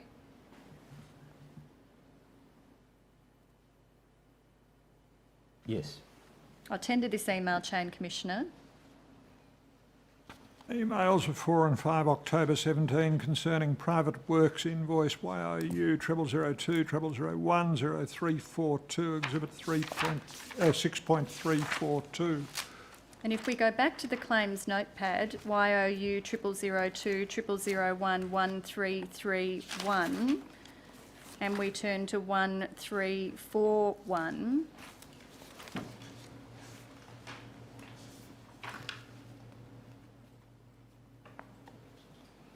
We see at the bottom of the page on the 5th of October a note of the loss assessor's conversation with Builder A that day, the following day after the builders had been at the property. Do you see that? Yes, I do. Yep. Spoke with the builder's on-site rep and asked why has it taken so long for them to start and then now find out warranting issues. Now, warranting issues, is that a reference to the fact that the roof was not compliant with the building code? I assume so, yes. And then later that same day, if we turn to 1342, at 8:48 that night, do you see at the top of the page? Yes, I do. Yep. Client phoned in, part of the room is open and it's about to rain. Do you see that? I do. Called a person from the builder and asked them to send someone out to tarp roof to keep any further damage from occurring. Yes, I see that. And then on the 6th of October, the following day at 4:15 p.m, the next entry, we see, "Hi Brett," that's the loss assessor. "Client has called extremely unhappy with delays in works. Client has advised she is pregnant and is being exposed to high levels of lead. Advised that the builder has packed up and left, is going to escalate to Ombudsman due to delays. I have advised we are awaiting a further report. Could you please contact client with update ASAP?" So this is where we see Ms Murphy doing what she gave evidence that she had done, which is explaining to Youi at this point that she was pregnant and was being exposed to high levels of lead. Yes. And that was as a result of the roof being open and lead dust coming into the house. Yes. Now, in your statement, you say that Ms Murphy and her partner informed Youi about the lead issues on the 20th of October. Do you recall that? If we could bring up your statement and paragraph 86H of your statement, which is YOU 9999 0006 0001 at 0309. I'm sorry, 0039.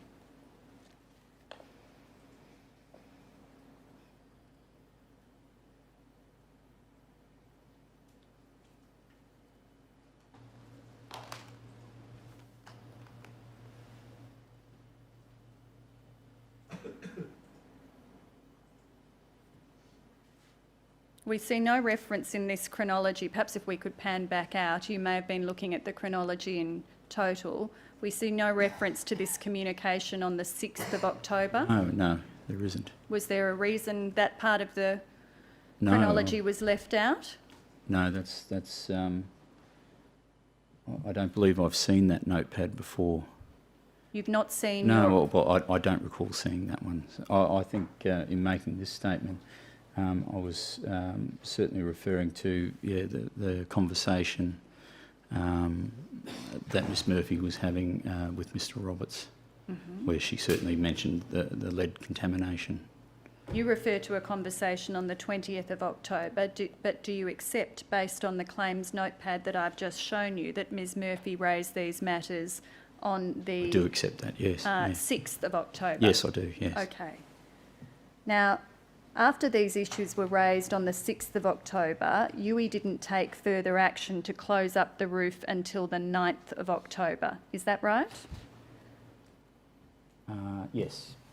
And on the 9th of October, we see, if we go back to the claims notepad, YOU 0002 0001 1331 at 1342.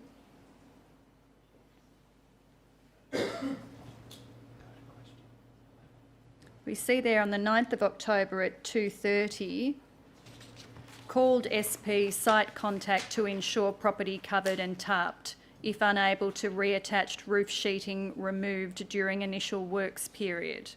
Do you see that? Yes, I do, yep. another line or two down, SP stated will reattend to ensure coverage and have office supply cost breakdown. Is that right? Yes. So do we interpret from that that it was clear in that conversation that Builder A hadn't sent out anyone to fit a tarp after they'd been told to do so by Youi on the 5th of October? Yes. And that had left Ms Murphy and her family in a house with an open roof for several days, being exposed to Yes. lead dust? Yes. Was that acceptable, Mr Not Storey? acceptable. What did Youi do when it learnt that Builder A had left the roof uncovered in circumstances where Ms Murphy was pregnant and she and her family were being exposed to lead dust as well as the heat? Clearly not enough. Well, did Youi get Builder A to put up a tarpaulin on the 9th of October?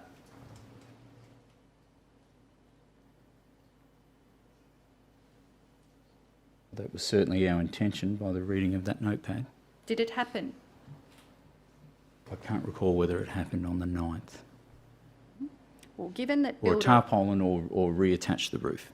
given that Sheets, yeah. Builder A had previously failed to do the work that Youi had told it to do, did Youi follow up with Ms Murphy to ensure that her house had been made safe? I don't believe we did. Should you have done? Certainly. Did Youi tell Builder A at this point that its conduct was unacceptable? I haven't seen a communication that I don't recall a communication to that effect. Youy's response to the situation of Ms Murphy and her family was inadequate, wasn't it? Yes. Now, in the same call on the 9th of October in which Youi checked whether a tarp had been put up, Youi also asked Builder A to provide a quote for the new works to bring the roof up to code. Correct. And then over the following 10 days, Youi had a dispute with Builder A about the quote for the variation to the repair works. That's correct, yes. And on the 19th of October, just over 2 weeks after Builder A opened up the roof of Ms Murphy's home, Youi authorised Builder A's variation for the extra work to bring the roof up to code. Correct. And do you recall how much that work increased the costs by?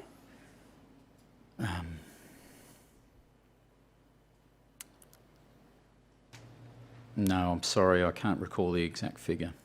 Well, Exhibit 47 to your statement tells us that it was just over $2,000. That would, yes, I do, yes. Then the following day, the 20th of October, Builder A went back to Ms Murphy's house to commence the repair works. Yes, And Builder A then told Youi that it had identified further difficulties with the roof. Correct. And that the repair costs would be significant. that's right, yes. And Ms Murphy called Youi later that day. We heard her evidence. Yes. And if we go to 1344 in the claims notepad, we see a note of that conversation at the bottom of the page at 1:46 on the 20th of October. Mrs IO, what does IO stand for, Mr Storey? Our insured. Our insured. Our insured. IO stands for... Yeah, I think it's a typo, back to front. Okay. Mrs Our Insured complaining about health risk and EPA involvement with poison and health risk to her and family. Advise if there is issue, will address. Mrs IO stated she has mentioned to Builder several times and concerns never addressed. Asked her to supply EPA report concerns and details. She is unable at this stage. Advised I will review and get information and call her back. Advised Builder has found issues with roof structure over and above, and we are awaiting report and photos to recommend something to move forward. Spoke to TM and agreed to offer temporary accommodation. Yes, that right? yes, temporary accommodation. For 4 days until EPA and roof issue sorted. 3 kids and 2 adults. LLA to contact office to find something in town. Next action awaiting response from Mrs IO and service provider. Correct, yes. Now, after that call, Youi arranged 4 days of temporary accommodation for Ms Murphy and her family, Yes, we did. and Youi again requested that Builder A make the property safe for Ms Yes. Murphy and I her believe, family. Yes, to close up the roof, yeah. Yes. And after the make safe work was done, Ms Murphy, her partner and their children moved back into the property, having spent 4 nights in a caravan park. That's correct. Did Youi take any steps to check that the roof had been put back on properly before Ms Murphy and her family went home? I don't believe we did. Should you have, Certainly. Mr Storey? Did Youi take any steps to check that lead dust could no longer enter the property before Ms Murphy and her family went home? No, nor would we be qualified to do that, but certainly we didn't. You could arrange for someone to do that, Perhaps we couldn't could you? have, yes. And did you do that? No, we did not. Then on the 30th of October, Ms Murphy told Youi that she wanted to make a formal complaint. Sorry, what date? The 30th of Yes. October, and in the following days she sent a written complaint, which you may have seen me take Ms Murphy Yes, to I in did, her yes. evidence. You heard Ms Murphy's evidence about that complaint? Yes. Do you recall, have you read the complaint, Mr I Storey? have read it in, yes, certainly, not recently, but I have read it, yes. You know that it was 6 pages long and Yes. raised a lengthy list of concerns? Yes. Including about the fact that Ms Murphy had been assured that the roof would be brought up to code, Yes, yes. only for Builder A to then refuse to do that work without a further payment. Yes. The fact that Builder A had not conveyed to Youi at an earlier point in time that Ms Murphy's property was affected by lead contamination, Yes. or that the lead remediation works couldn't be started until the building works were complete. Yeah, I recall seeing that. Do you yes. recall her saying that she was living in a house with no air conditioner and an exposed roof? Yes, I do. And that her partner was having to do work to make the property safe, such as tying down uncovered sheets of metal that had been left there by the builders. Yes, yes. And she was concerned that the property was not in a habitable condition and her family had only been provided with temporary accommodation for 5 days. Yes. Now, you tell us in your statement that on the 7th of November, Mr Desar from Youi called Ms Murphy's partner to understand the complaint. Is that right? That's correct, yeah. And after that call, Youi authorised another company to provide a quote to complete the repair work. That's right, yeah. Then on the 22nd of November, there was another call between Mr Desar and Ms Murphy's partner. Mm-hmm. If we go back to the claims notepad at 1349,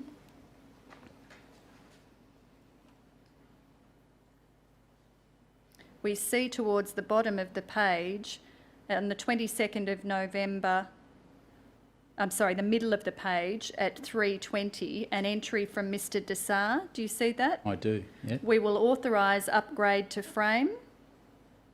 Yes. Please review quote and confirm if fair and reasonable. If not, negotiate cost. Correct. Do you see that? Yes. Now, Youi has told the Commission that this phone call was not recorded. It may not have been, yes, it might have been on, Rui might have made that on a mobile phone. Ought it to have been recorded, Mr Storey?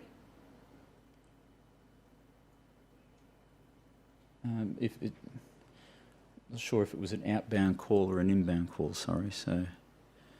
Underneath the entry in the claims notepad, we see a reference to a complaint feedback letter sent. Do you see that? At 3:48. Oh, yes, yes.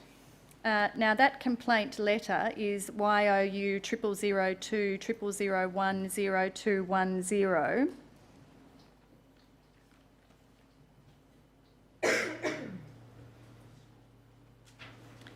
We saw that this was an exhibit to Ms Murphy's statement. The letter to Ms Murphy said, "We refer to our recent contact about the complaint that was lodged. We're focused on resolving the complaint and confirm the following.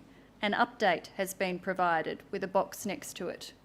Mm-hmm. The reason for this decision include an explanation was provided to you over the phone with a box next to it. Yes. We trust this resolves the matter. However, if you are not happy with the outcomes above, your next course of action would be to refer the matter to our internal dispute resolution service. That's correct, yeah. Do you think this letter was an adequate response to the 6-page complaint letter sent by Ms Murphy? Well, I think, just for some context on this letter, this is a system-generated letter when Mr Dessar would have closed off that complaint feedback that would have prompted. So I think this is the written confirmation that of the complaint, but certainly it's our expectation that Mr Dessar would have had a comprehensive conversation with our customer Do you think... that preceded this letter being sent. Well, how do we know that he did? There's nothing in the claims notepad, there's nothing in this letter. No, there's nothing in this letter, but there is more comprehensive notes, and it's an area of our business that we've since addressed. There is 2 separate notepads. There is a complaints notepad, and we have since found more comprehensive notes in that regard, and it's something that we have now worked to correct in our system, where they automatically get copied over into. Are you saying you have, in preparation for giving evidence today, found some further documents in a separate notepad?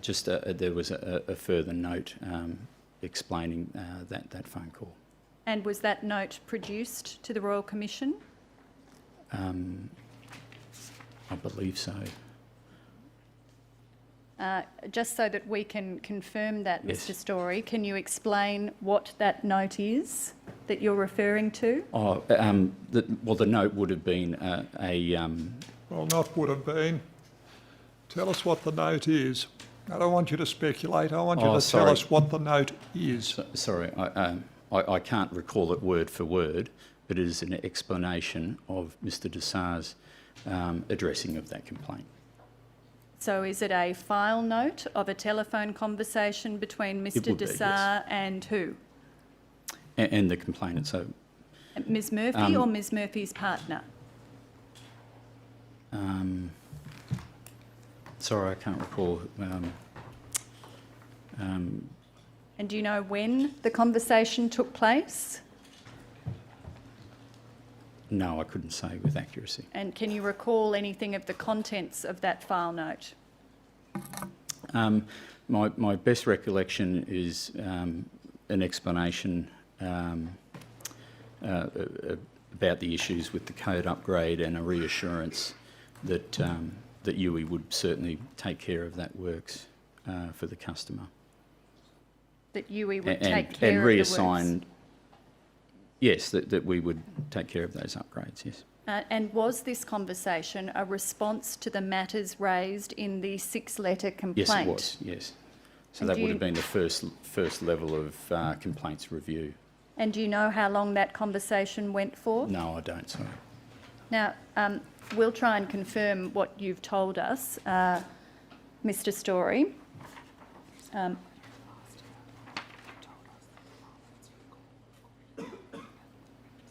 Perhaps if I could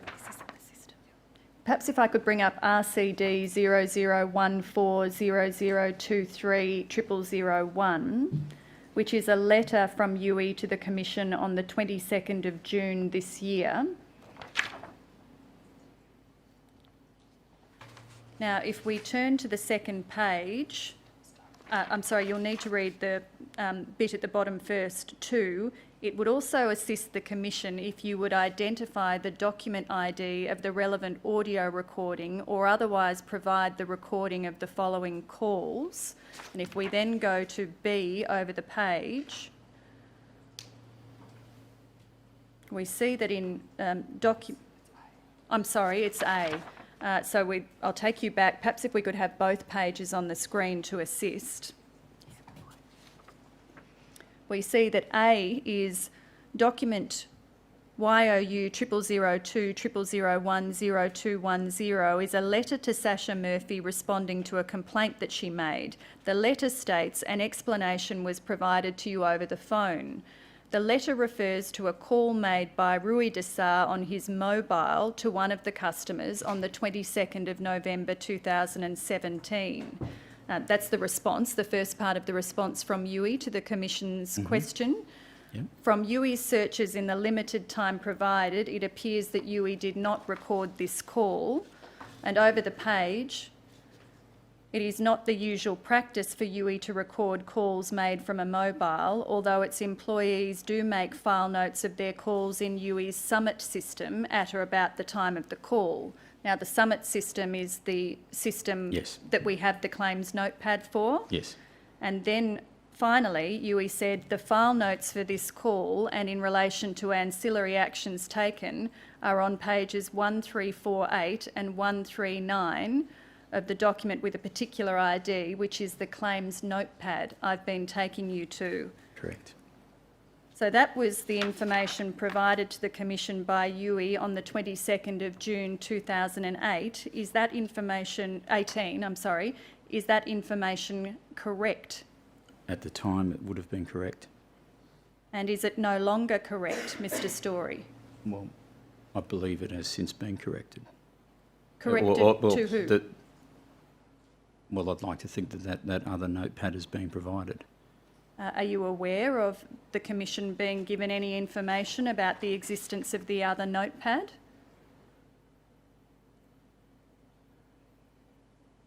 I can't say with certainty. I'll tender the letter dated the 22nd of June, Commissioner.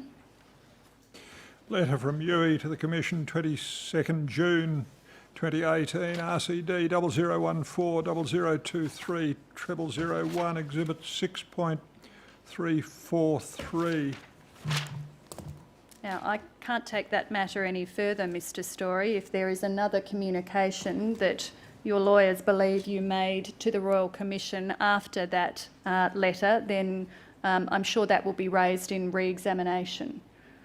Can I take you back to the letter about the complaint, Mr Yes. Storey, which is... Well, just to be quite plain about it, Ms Orr, at the moment, what we have is a letter saying, here is the record of the conversation.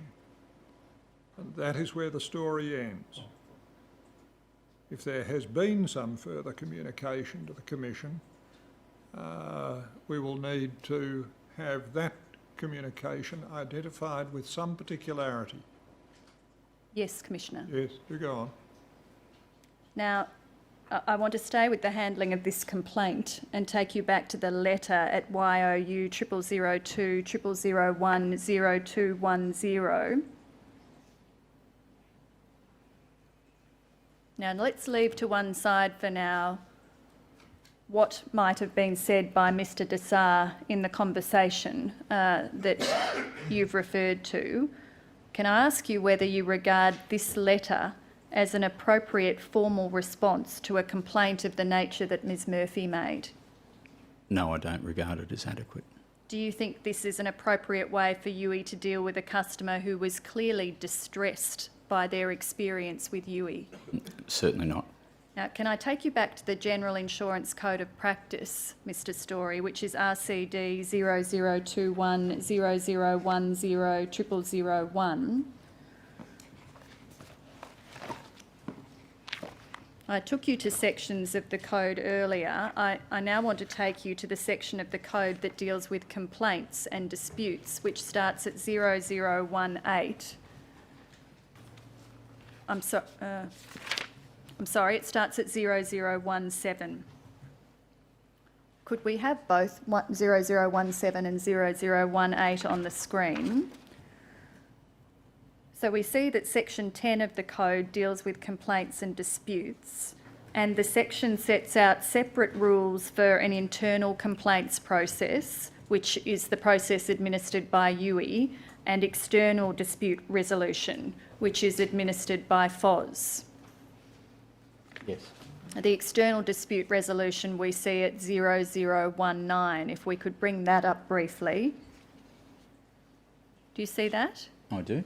Now, if we go back to 0017, we see that clause 10.4, which deals with the internal complaints process, says we will conduct complaints handling in a fair, transparent and timely manner in accordance with this section.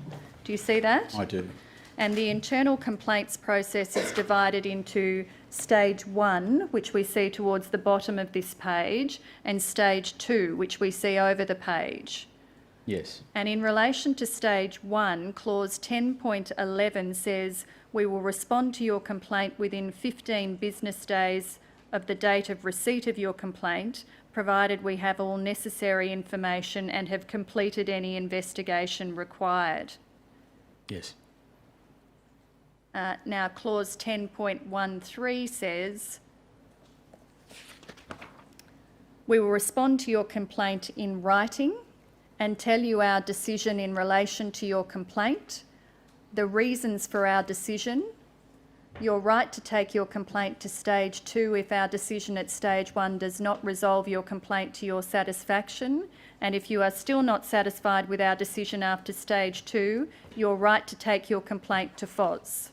Do you see that? I do, yes. Now, could I ask that we bring up 2 documents? I'd like to keep clause 10.13 on the screen, and could we also bring up the letter YOU 0002 0001 0210?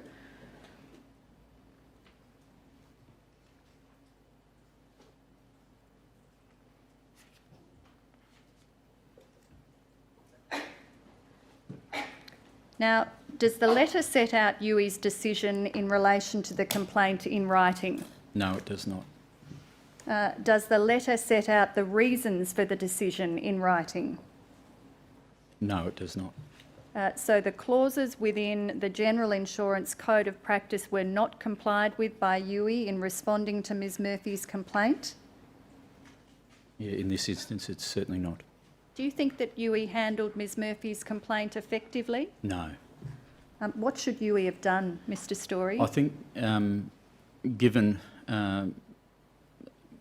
Ms Murphy provided, as you state, a significant and very detailed complaint letter, that that should have been escalated, directly to our internal dispute resolution service, rather than being de-escalated as it was back to an operations manager. You told us in an earlier version of your statement, which you swore on or which you signed on the 8th of June, that Youi had initiated a review of its complaint handling processes. Yes. And has Youi now received the findings of that review? The review has been handed to the management team in draft currently, and I believe the latest information it has gone out for comment and validation to the management team, yes. So could we look at YOU 002? Just before this comes down, is yes. all these documents, are you continuing with these documents? No, I'm not, Commissioner. Just want to be quite clear about one aspect of this. Is a consequence of the fact that, first, the communication was made by mobile phone and not recorded,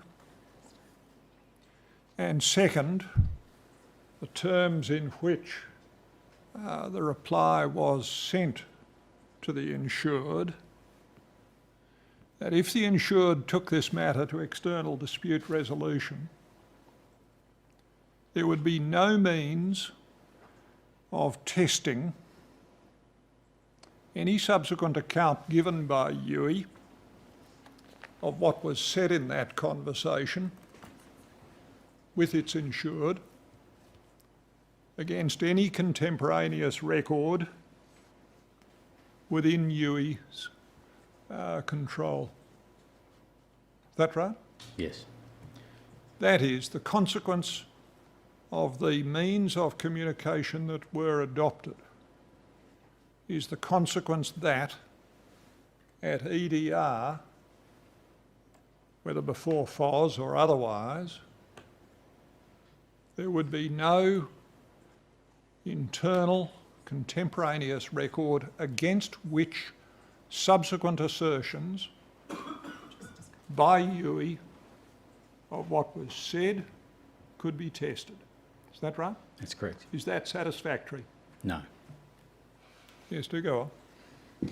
Now, Mr Storey, we've just discovered that in the versions of your two statements that you provided yesterday. So you made a decision, or Youi made a decision to redo your statements yesterday. Is that right? The statements that had been finalised in June of this year? Yes.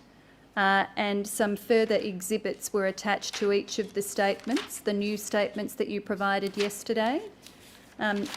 We have now discovered that a document that you annexed to your statement dealing with Mr Sutton's claim appears to relate to Ms Murphy and may be the document that you are referring to.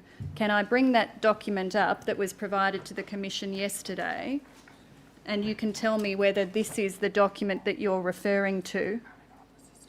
Oh, I'm sorry, because it was only provided yesterday, it's not on the system. I think what we'll have to do is arrange for that document to be placed on the system, and hopefully that can be done fairly quickly.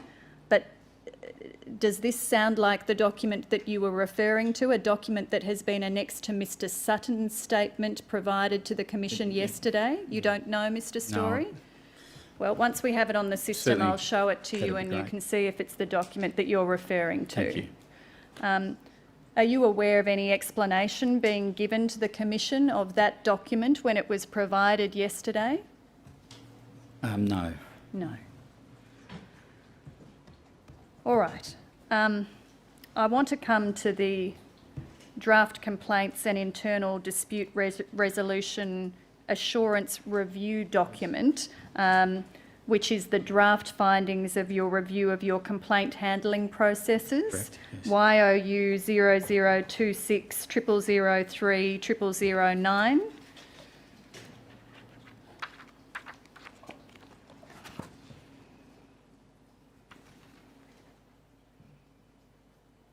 Now, if we turn to 0012, we see an executive summary of this document.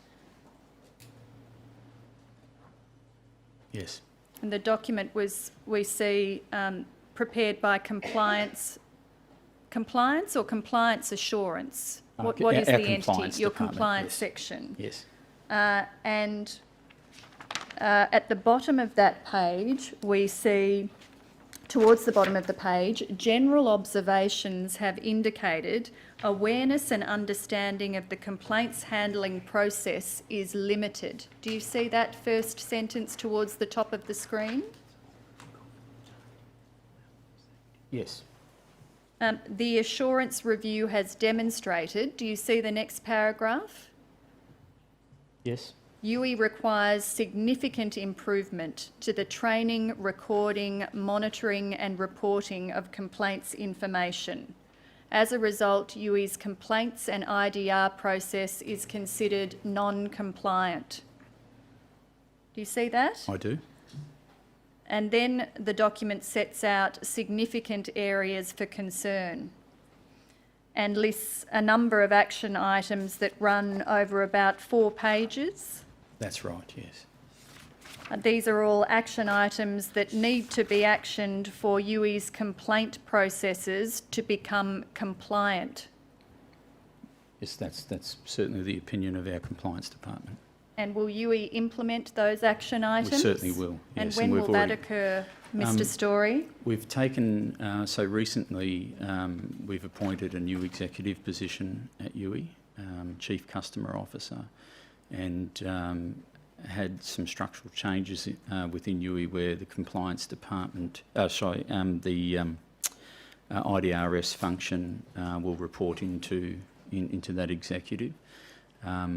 And it is certainly his first priority is to review these findings and certainly take action.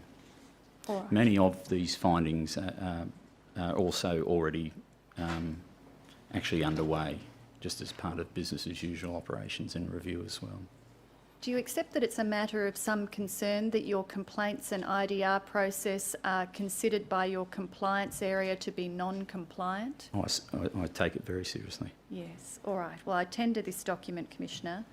Draft complaints and IDR processes report YOU 0026 0003 0009 Exhibit 6.344. Now, I want to come back and ask you a final set of questions in relation to Ms Murphy's claim, Mr Storey. I want to come to when it rained in Broken Hill on the 15th of November last year. And can we go back to the claims notepad to see what happened within Youi at that time? YOU 0002 0001 1331. And if we turn to 1348,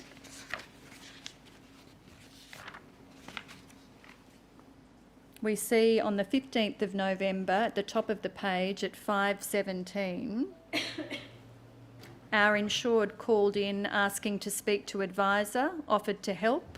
Our insured advised water is coming into the house through the roof, all over his contents items, proving the repairs were not completed properly. Refer to Brett, then spoke to Rui, advised to arrange MSA tarping or loss prevention as far as possible. Our insured has since spoken to Rui. They will be doing report. Yes.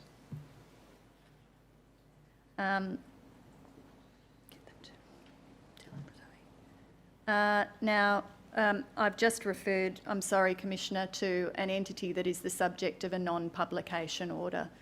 Right. That's the name of the construction company. Yes. The name should not be published, I regret to say.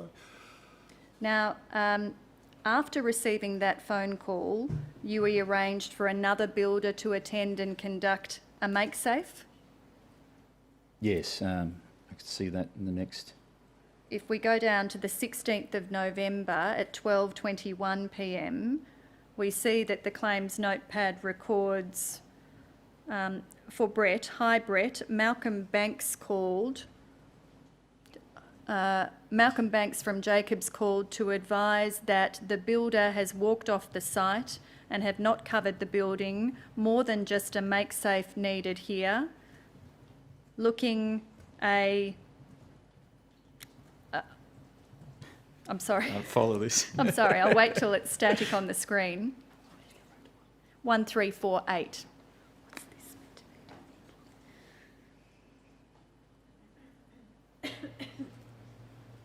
Yes. More than just a make-safe needed here, looking a could, I don't know what that's meant to mean, of 1,000 to tarp the building. A couple? Yeah, perhaps, yes, yeah. He is look for an okay to do, please call him back when you're free. He has also been trying to call you. So we see from that once again Builder A had not properly completed the work that Youi had asked it to do. Yes. And despite the history of that occurring, Youi had not checked that Builder A had put the roof on correctly before Mrs Murphy returned to the home with her family. No, I don't believe we did. Even though under the code, Youi was responsible for the workmanship of the builder. Yes. And Ms Murphy and her family suffered as a result of that, didn't Yes, they, Mr they did. Storey? We heard from Ms Murphy that the water got into the house causing internal damage. Yes, yes. Now, did Youi apologise to Ms Murphy and her family for the additional damage that was caused to their home as a result of Builder A's failings? I believe that has taken place in subsequent face-to-face meetings, yes. And has Youi apologised to them for not changing builders sooner? I would like to think that was also part of the conversation, yes. You would like to think Yes. it was? Was it part of the conversation, I Mr. couldn't Storey? say specifically whether it went into that detail, but certainly apologised for the total mishandling of the claim, yes. On the 22nd of November last year, Youi told Ms Murphy and her partner that repairs to the roof would be done to bring it up to code. That's correct. And it took steps to get another company in to provide quotes Yes. for the work. And did Youi keep Ms Murphy and her partner updated while that was going on?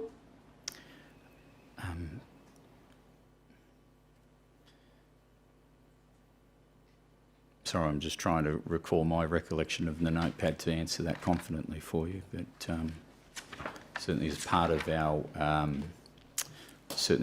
claims process is to contact the customer every 20 days. Every 20 Every days? 20 days, yes. So if we as a turn- minimum, so. If we turn to 1352 in the claims notepad, we see that on the 23rd of January this year, there's an entry that says, "Hi Brett, could you please contact client to provide information on what is happening with the claim? Client has a baby due in March and wants issues resolved." You see that? Yes. But it was only on the 15th of February that Youi authorised the new company to perform the work on the roof. Is that right? Yes, I believe there was delays in getting the scope of works sorted, given the non-compliant issues that they had to deal with were significant from my recollection. And when was the roof ultimately repaired?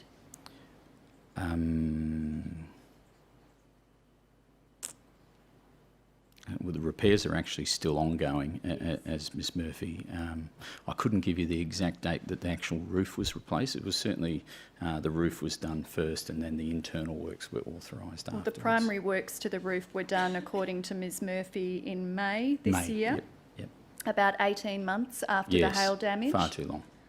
by a company that wasn't Builder A, Correct. and another company has almost completed the internal repairs. Yes, that's right. Yes. Now, do you accept that because of the delays in the repair works, Mr Storey, Ms Murphy and her family were exposed to lead dust for longer than they otherwise would have been? I'm not an expert, Ms Orr, on lead contamination, but certainly that may be the case.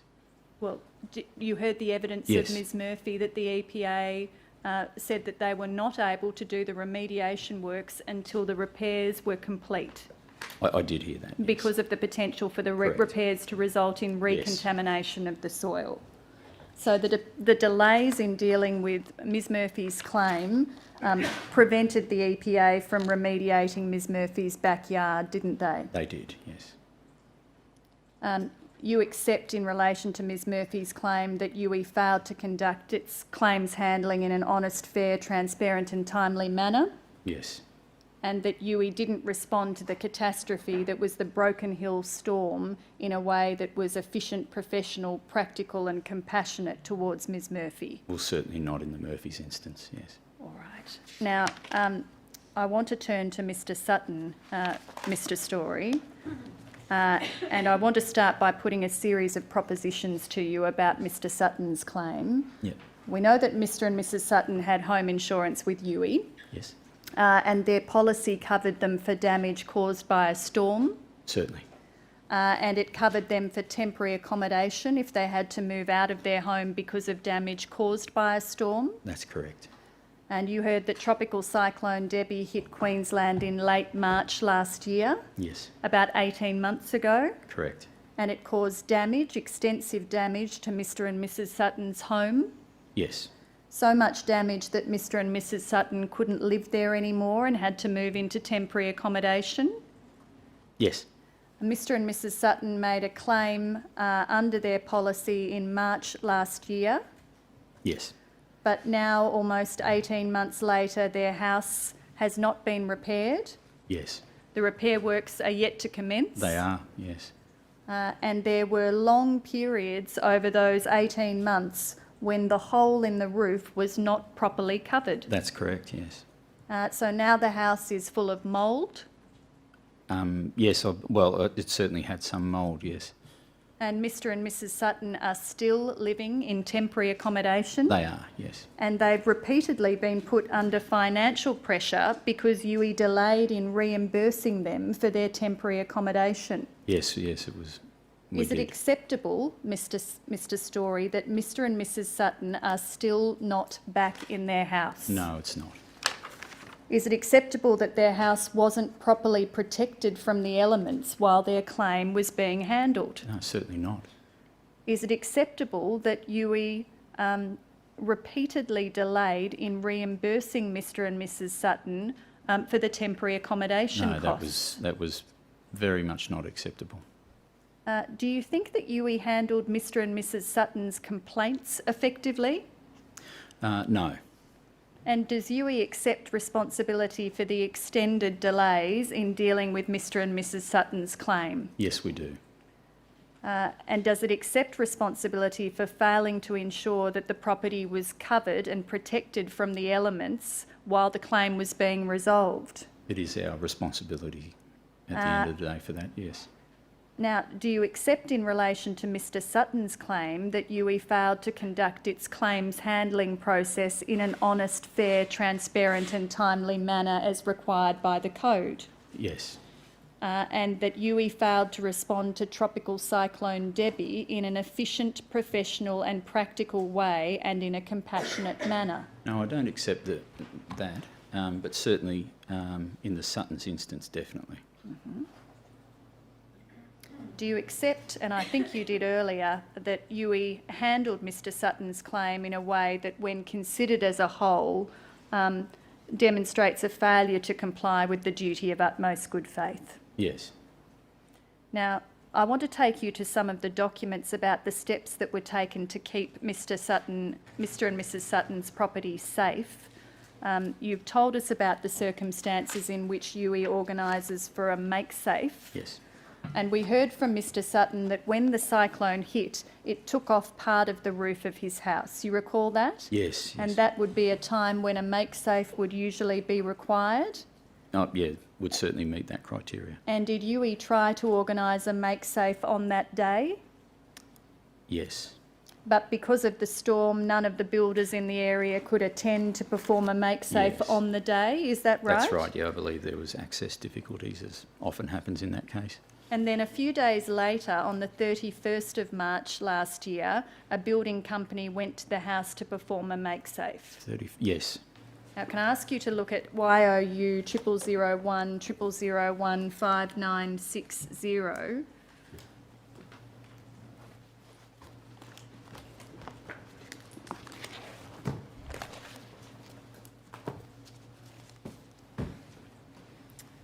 We can see that at 3:17 p.m.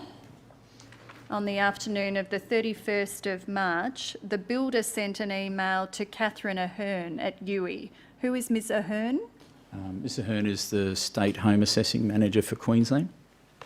And the builder said, could you please could you confirm approval for MakeSafe? Our contractors have advised that the house is unlivable and insured has been put in temp accommodation for now. The gyprock ceiling is very badly damaged and will need to be removed and debris cleaned up, as this is not safe to walk on. We have been advised that the roof is 13 metres from the ground in order to tarp the roof. Ross has confirmed an estimate of approximately $2,500. Now, Yes. can I ask that we look at the first of the attachments to this email, which is 5961 YOU 0001 0001 5961.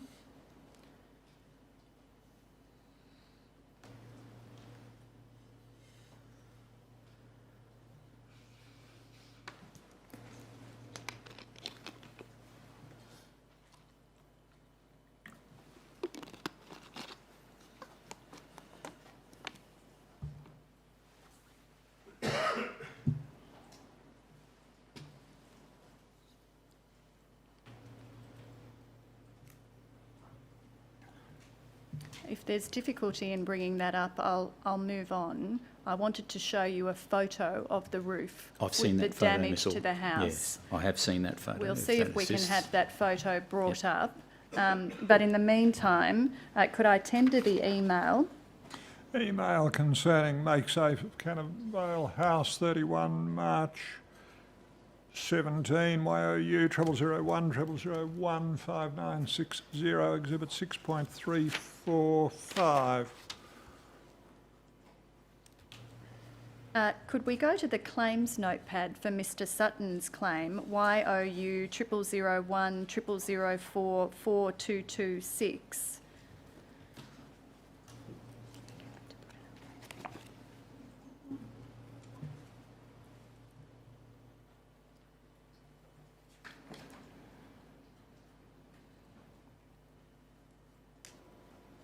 We can see at 4228 that on that day, the 31st of March, at 3:28 p.m, do you see about a quarter of the way down the page? Yep. The builder called Youi and said that because of the height of the house, the $1,000 limit, I think we don't have it on the screen at the moment. Perhaps if we could pan back. There are two entries at 3:28 and we have the first one on the screen now. The builder called Youi and said that because of the height of the house, the $1,000 limit would be exceeded. You see Yes, that? I do. And we see that that entry is made by Kath E01A. Is that Catherine Ahern? It is, yes. And what's the $1,000 limit that's referred to there? So there is an automatic authority up to $1,000 for our builders or service providers to do make safes, after which if they estimate that's going to be exceeded, they would contact Youi for further approval. So in his evidence, you may have heard Mr Sutton say that he was told by a builder who attended that day that they were only authorised to work for 8 hours. And is it possible that the builder was referring to this $1,000 limit, which equated to 8 hours work? That may be a possibility, but certainly Youi wouldn't stipulate any hours to our make safe providers, yeah, or any hour limit as such. Okay, Yeah. but you stipulated a $1,000 limit Yes, certainly, on what yeah. you would pay the builder for the works. Correct. And the builder did Well, not... they were able to do without seeking any further authority from Youi. So yes. you know that the builder did not perform make safe works on that day, did not given cover that, yes. the roof. Yes. And Ms Ahern records in this entry that she advised okay up to $2,500 due to the height of the home. Yes. So she increased the limit, but there was still a limit on what the builder was authorised to do. Yes. And do you know if this builder then put a tarpaulin on the roof?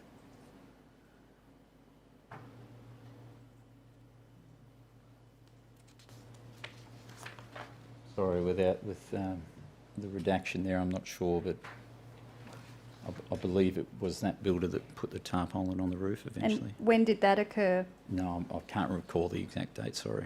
Do you know if this builder conducted any drying work while they were at the property that day? No, I don't believe any drying work was conducted.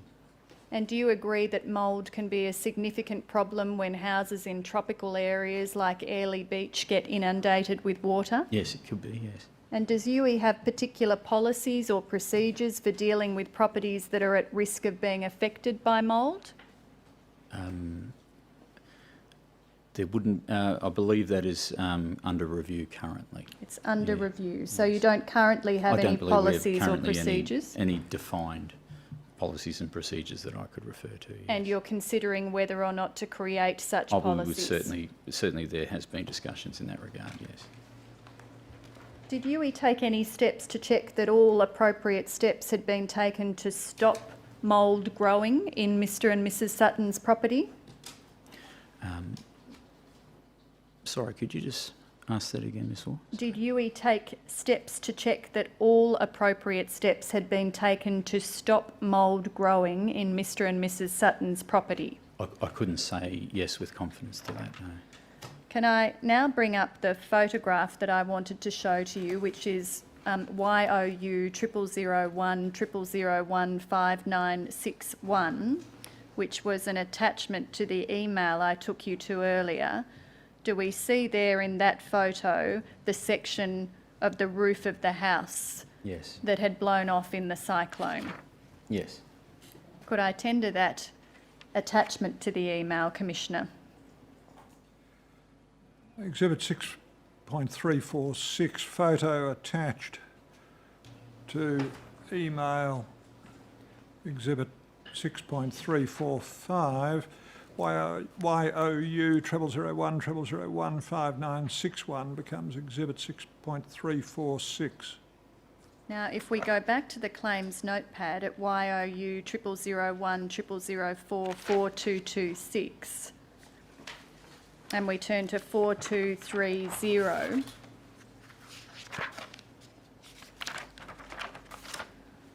we see that on the 21st of April,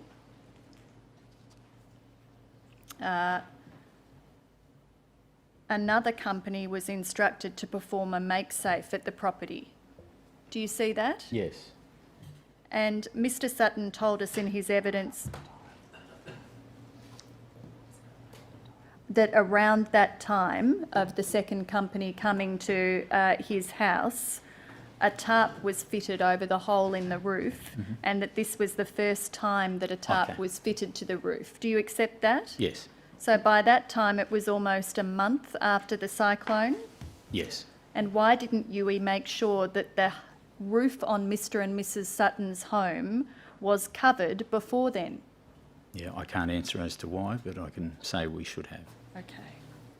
And then if we look further in the claims notepad on this page, if we go, to 4232, we see that on the 11th of May, a third company was instructed to perform a make-safe at the property. Yes. And can I take you to the make-safe report provided by that company, which is YOU 000100100235, and I don't think I have yet tendered the claims notepad No. for Mr Sutton. Claims notepad concerning Sutton, YOU 00010004, 4226, Exhibit 6.347. Now, we can see from this report that the purpose of the make-safe was to refit the tarp and add screws and ropes. Do you see that towards the bottom of the page? Under outline of emergency work? Yes, I do. And we can see from the photos over the page at 0236 that the tarp that had been fitted had become loose, exposing a gap. Yeah, there's a gap there, yes. So by this time, if not before, Youi was on notice that any tarpaulin fitted to the roof might come loose. Yes, And while the tarpaulin was loose, water would be able to enter the property. it may, yes. And the likelihood that more mould would grow in the property was increasing. That could happen, yes. Did Youi do anything at this time to make sure that Mr and Mrs Sutton's property would remain watertight?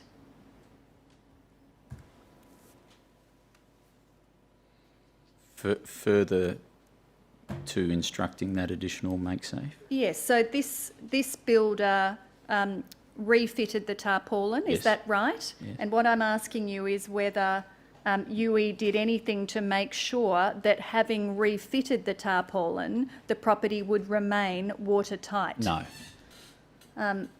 Should it have, Yes. Mr Storey? Did it arrange for anyone to check the tarpaulin on a regular basis? No, it did not.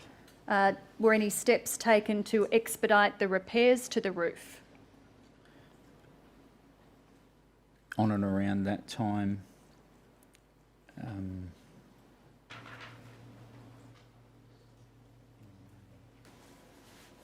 I was just trying to recall when, because I believe also if we're talking around May, that was when the contract was on or around then signed to commence the repairs.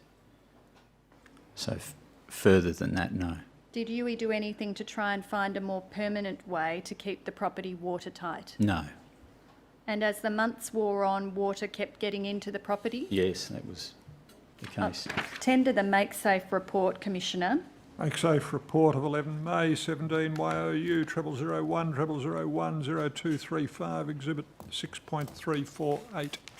And could I ask that you look at Exhibit 47 to your statement, YOU 000500010387.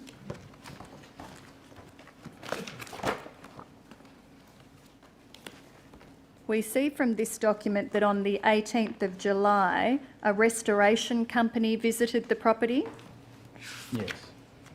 and they sent this report to Youi. Yes.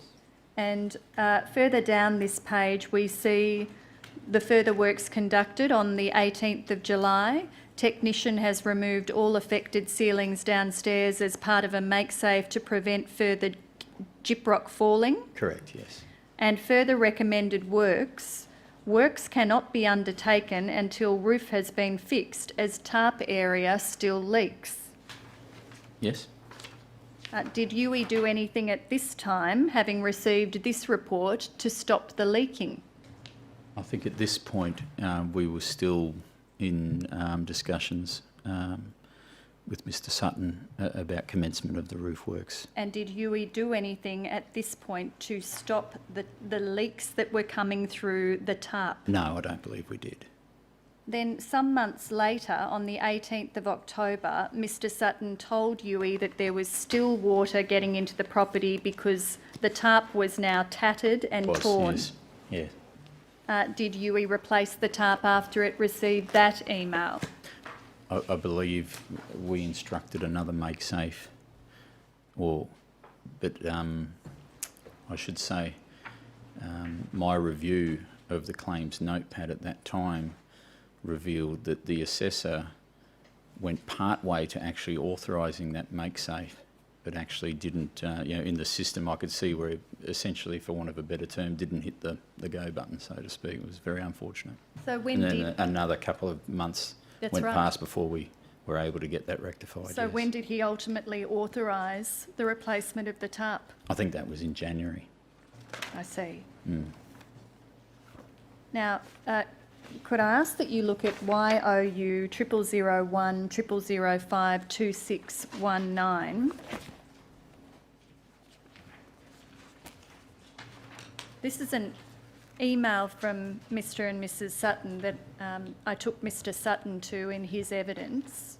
He exhibited it to his statement. It was an email that he sent after Mrs Sutton had called him from the house in tears on the 28th of November.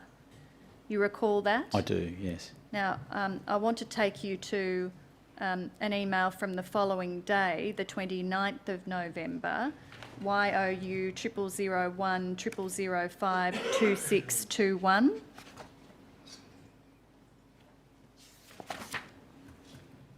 We see that the following day, the loss assessor organised for a new tarp to be placed on the roof in November. Oh, sorry, this is... Do you understand that a new tarp was placed on the roof at this time, or do you believe sorry, that I believe happened that's in the one I January? Yes. You believe it was January? Well, I believe... sorry, I might have given you the wrong month before, but I believe that, that's what I was referring to when I said the assessor tried... didn't successfully... I see. Yes. I see.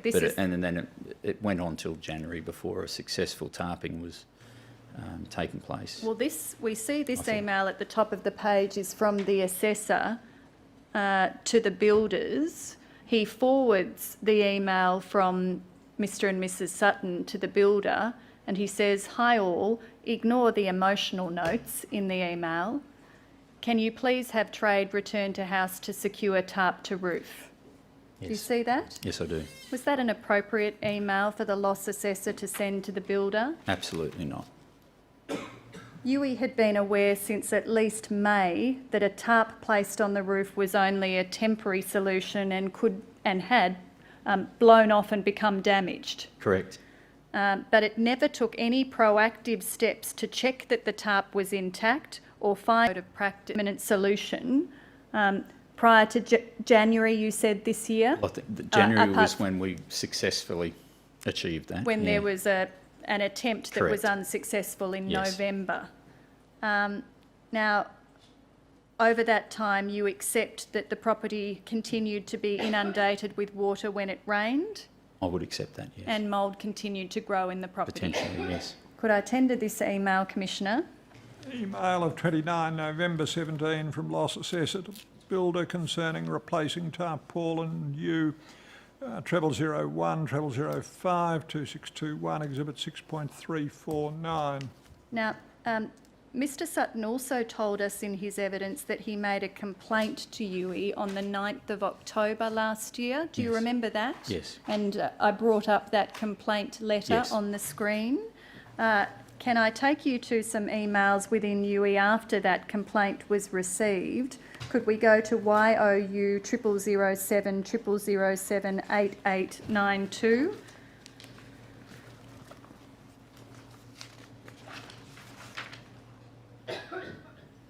And at 8893, we can see an email from Ms Lawson to the loss assessor and to Ms Ahern. Who was Ms Lawson, Mr Storey? Ms Lawson was working in our client relations area. I see. Yes. Now, Ms Lawson says to the loss assessor and to Ms Ahern, who you told us was the state Manager for home assessing, yes. Thank you. Yeah. She says, I've highlighted, she says that she's received an email from Mr Sutton, and then further down she set out the text of that email, and she said, I have highlighted the issues regarding the repairs that I wanted to bring to your attention. I can look after accommodation solutions for the client. Do you see that? I do, yes. And later that afternoon, the loss assessor responded to this email. If we turn to 8892,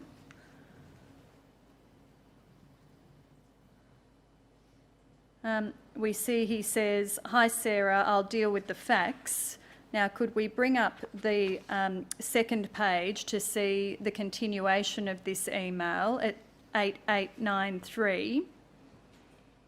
We see at the top of the page, the insured has a habit of over-dramatising everything and creating an environment where you feel obligated to just approve it so we can move forward.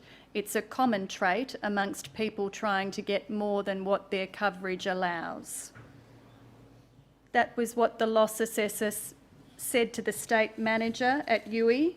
Yes. Do you think that's an appropriate way for a loss assessor to talk about a Youi policy holder? Absolutely not. Do you think it represents dealing with someone who's been affected by a catastrophe in a compassionate manner as required by the code? Definitely not. The loss assessor said that not all of the delays have been from our end, as he has challenged everything along the way. But what Mr Sutton had done was to ask for an engineer to inspect the roof, hadn't he? Yes. And that was a sensible step on his part, given that the engineer identified what Youi's builder had not, which was that the whole roof needed to be replaced. But not due to the cyclone damage, though. Just to be clear. Well, irrespective of whether it was due to the cyclone damage or not, that was the step that needed to be taken to make good the claim, wasn't it? Eventually, yes. Yes. Now, in response to that email, Ms Lawson said at 8892, I'm organising the temporary accommodation for client. The only accommodation available is a 6-month contract. Would you have any estimated time of how long these repairs will take so that we can make a decision whether to go ahead with accommodation contract of 6 months? I totally understand that it's hard to determine a time frame. However, we're just after an estimate if possible. Do you see that? I do, yes. And the following day, on the 13th of October, the loss assessor responded, I would probably think 10 weeks for repairs to be completed. Yes. So at this stage, on the 13th of October, it looked like the house was 10 weeks away from being fixed. Yes. Well, that was the assessor's estimate, yeah. Now, did Youi, we see that in this email chain there's discussion of Mr Sutton's complaint. Did Youi respond to that complaint in writing as it was required to do under the code? I can't recall seeing that response, no. You've seen no written response to that I don't complaint? recall seeing that response, no. Do you accept that Youi did not act in compliance with the code in its response to Mr and Mrs Sutton's complaint? Yes. I tender the email chain, Commissioner. Internal Youi emails of October 2017 concerning Sutton claim YOU 0007 0007 8892 Exhibit 6.350. Could I ask that you look at YOU 0001 0003 9687, Mr Storey?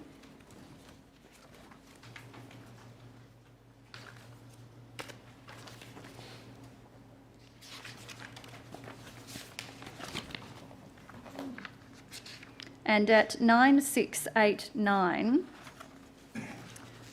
we see that in February this year, Mr. Keane, we see this about halfway down the page, Mr. Keane was the person who was hired by Mr. and Mrs. Yes. Sutton to deal with Youi on his behalf. In February this year, Mr. Keane made a submission about Mr. and Mrs. Sutton's case to the Royal Commission, Yes. and he sent Youi an email with a copy of the submission.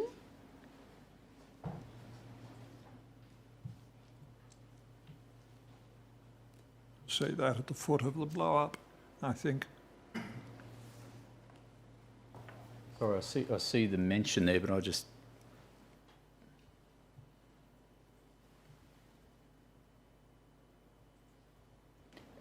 Is that correct, Mr. Storey? Did Mr. Keane send a copy of the submission that he had sent to the Royal Commission to Youi?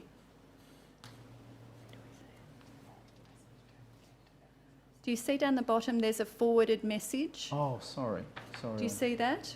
Sent to FSRC Yes, I do, inquiries, yes, and that's yes. forwarded on to Youi. Now, we can see above that Mr. Keane's email, we see above that email that Scott North, the Chief Risk Officer at Youi, asked for a summary of the case. Do you see that? Yes. And if we turn to 9688, we see down the bottom of the page that at 9:12 a.m. on the 8th of February, Trevor Devitt nominated Catherine Ahern as the appropriate person to provide the summary. Yes. Now, you weren't copied on that email. No. You weren't involved in the handling of Mr. Sutton's claim. Not at that point. And then at 9688, at 9:21 a.m, 9 minutes after she was asked to provide a summary, Ms. Ahern sent a reply. Yes. See that? Good morning, Yeah. team. Yes, I see that. The usual story with this one. Customer believed our scope of works was too lean. Our assessor attended site in December, met with Mr. Sutton and his builder, who happens to be one of our customers as well, to discuss what they believed to be missing. We added additional items to the scope, sent to our builder for a quote, and have proposed a cash settlement based on the agreed scope of works. Note our cash settlement based on our builder's quote is less than Mr. Sutton's very expensive local builder's quote.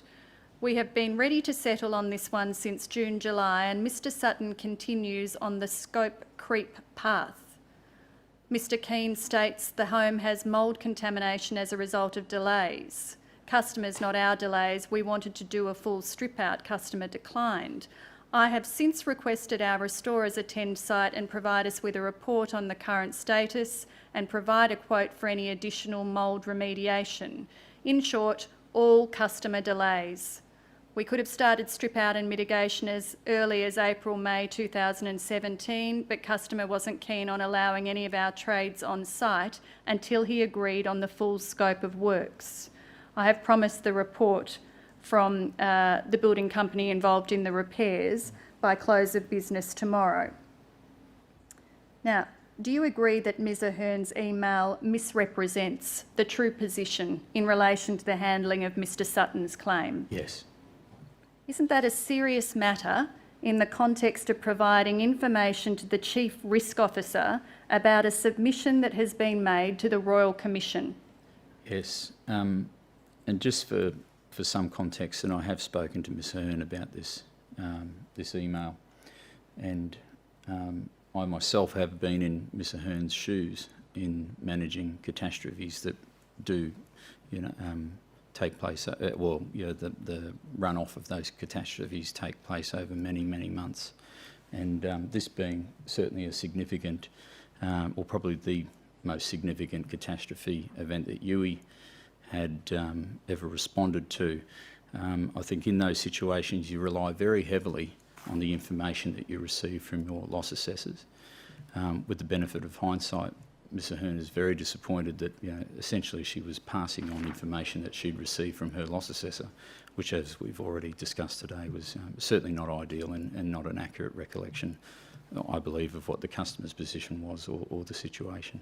But you accept that she misrepresented the true situation Yes, I about the do. handling of Mr Sutton's claim in her email to the Chief Risk Officer about a submission that had been provided to the Royal Commission? Yes. I tender that email chain, Commissioner. Emails between Keane and Youi and within Youi of February 18, YOU 0001 0003 9687, Exhibit 6.351. Commissioner, I see the time. I think I have about half an hour to go with Mr Storey, so it may be better to do that tomorrow morning. Yes. At what time? 9:30, if we could, Commissioner. 9:30 it is. Thank you, Commissioner. Yes. Commissioner, Be back in time Certainly. to begin at 9:30. Yes. Commissioner, just one matter that, if Yeah. I may, just to assist, it may be of assistance to the council assisting and to the Commission. My instructions in relation to the documents that were mentioned some time ago about production to the Commission were that those documents were produced in response to the notice to produce number 380 and produced to the Commission on the 29th of June 2018, and they were added to Mr Storey's witness statements provided yesterday. In fact, both the claims notepad and what's I think called in his statement the complaints notepad were added to his statements that he signed yesterday. But those documents had been provided to the Commission previously. Yes. Commissioner, could I just briefly respond to that to say that we have located the correspondence that came from Youi with that production under the notice to produce on the 29th of June 2018. It did not in any way refer to or qualify the answers given to the correspondence on the 12th of June, I think it was, the 22nd of June. So it may be that the document was one of a number of documents produced under the notice to produce. We do not cavil with that, but we did not receive any communication that qualified the answers given to the 22nd of June letter. Perhaps these are matters that, if they're to be taken up, should be taken up tomorrow morning before the witness resumes his evidence. 9:30 tomorrow.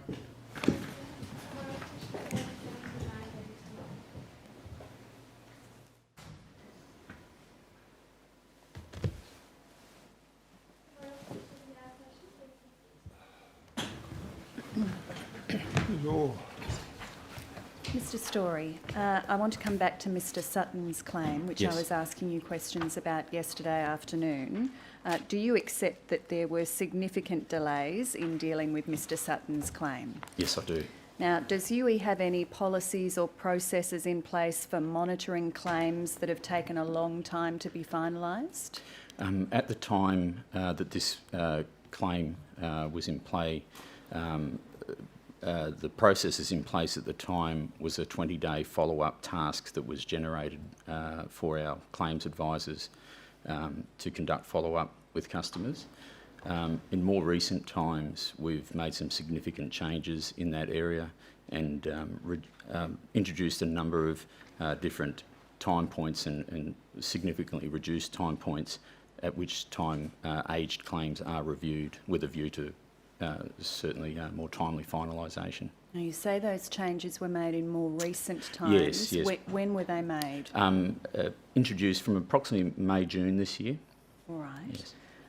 Could I ask that you look at YOU 0026 0005 0046?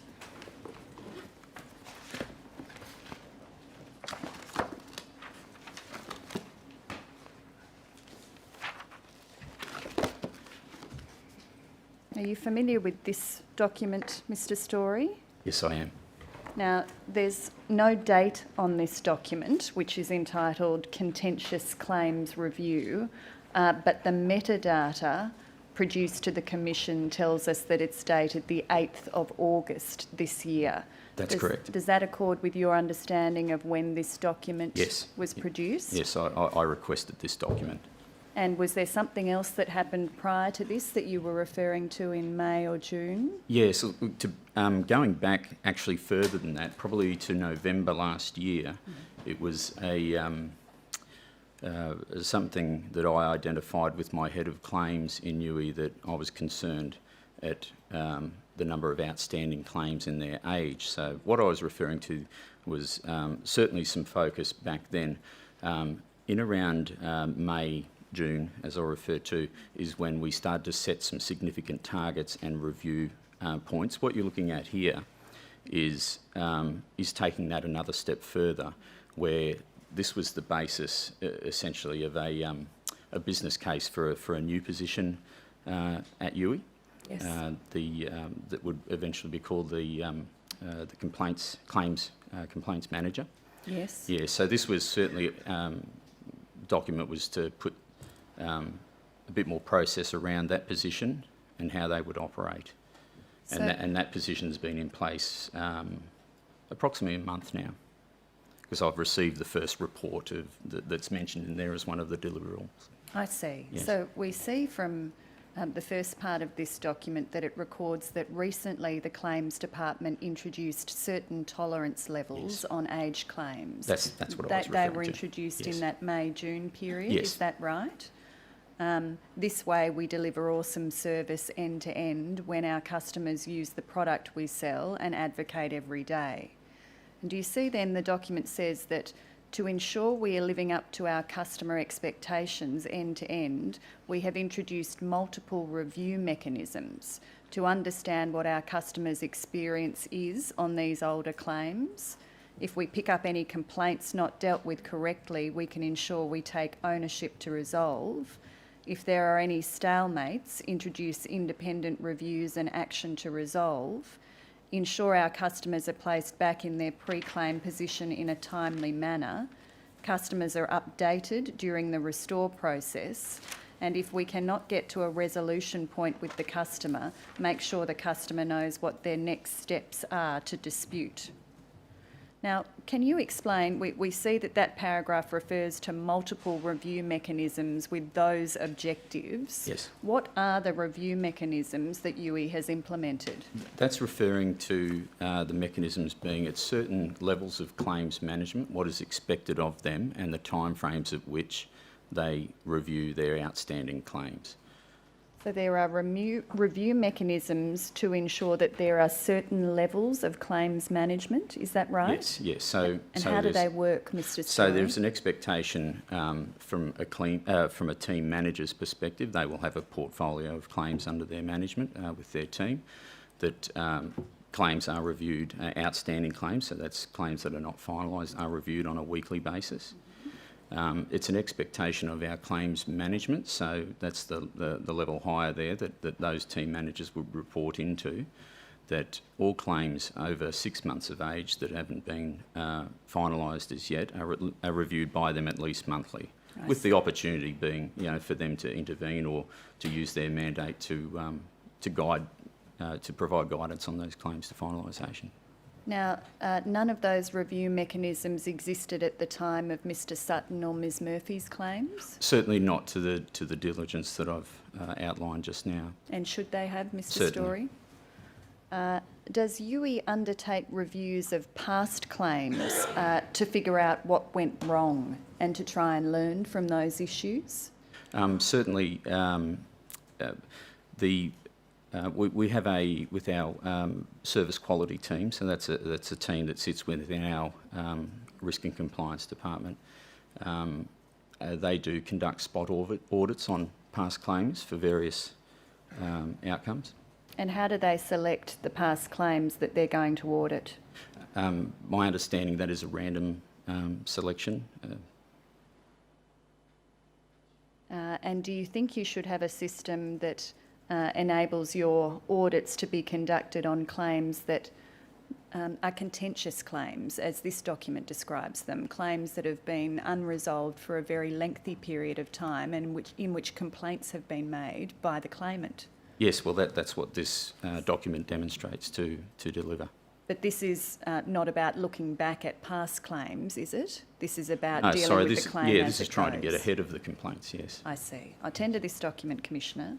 Contentious claims review, 8 August 18, YOU 0026 0005 0046, Exhibit 6.352.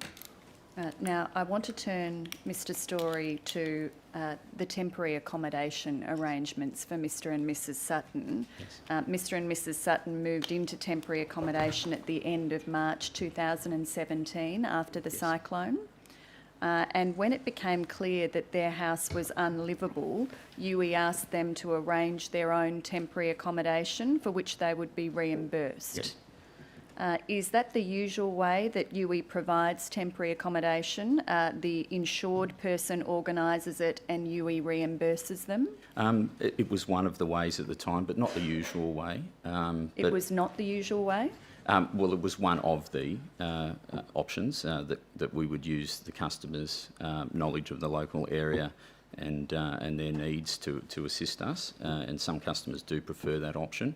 We also, at the time, have an arrangement with a corporate traveller partner to assist us to also locate accommodation. But I believe, and as we've discussed over the course of this case study, the accommodation was certainly at a premium in that region, and we didn't have that option available to us at the time. So it's fair to say that we certainly relied on Mr and Mrs Sutton's. So did you use the corporate travel I organisation? don't believe it was used in that region. I don't believe they had options in that region. Is it common for Youi to ask the insured to organise their temporary accommodation in regional or remote areas? It would be, yes.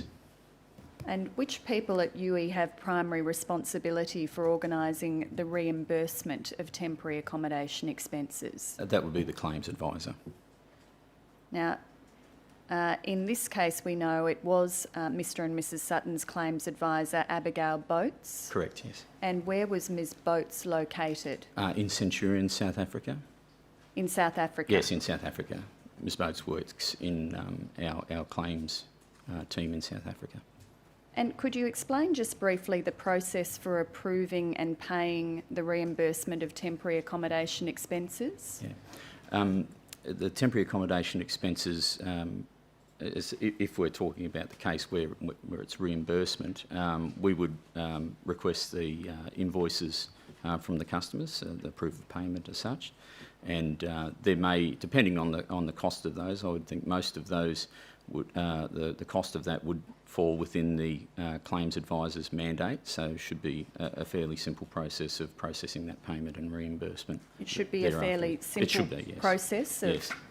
getting the reimbursement done. It should certainly be. All right, could we look at the claims notepad for Mr Sutton, YOU 0001 0004 4226?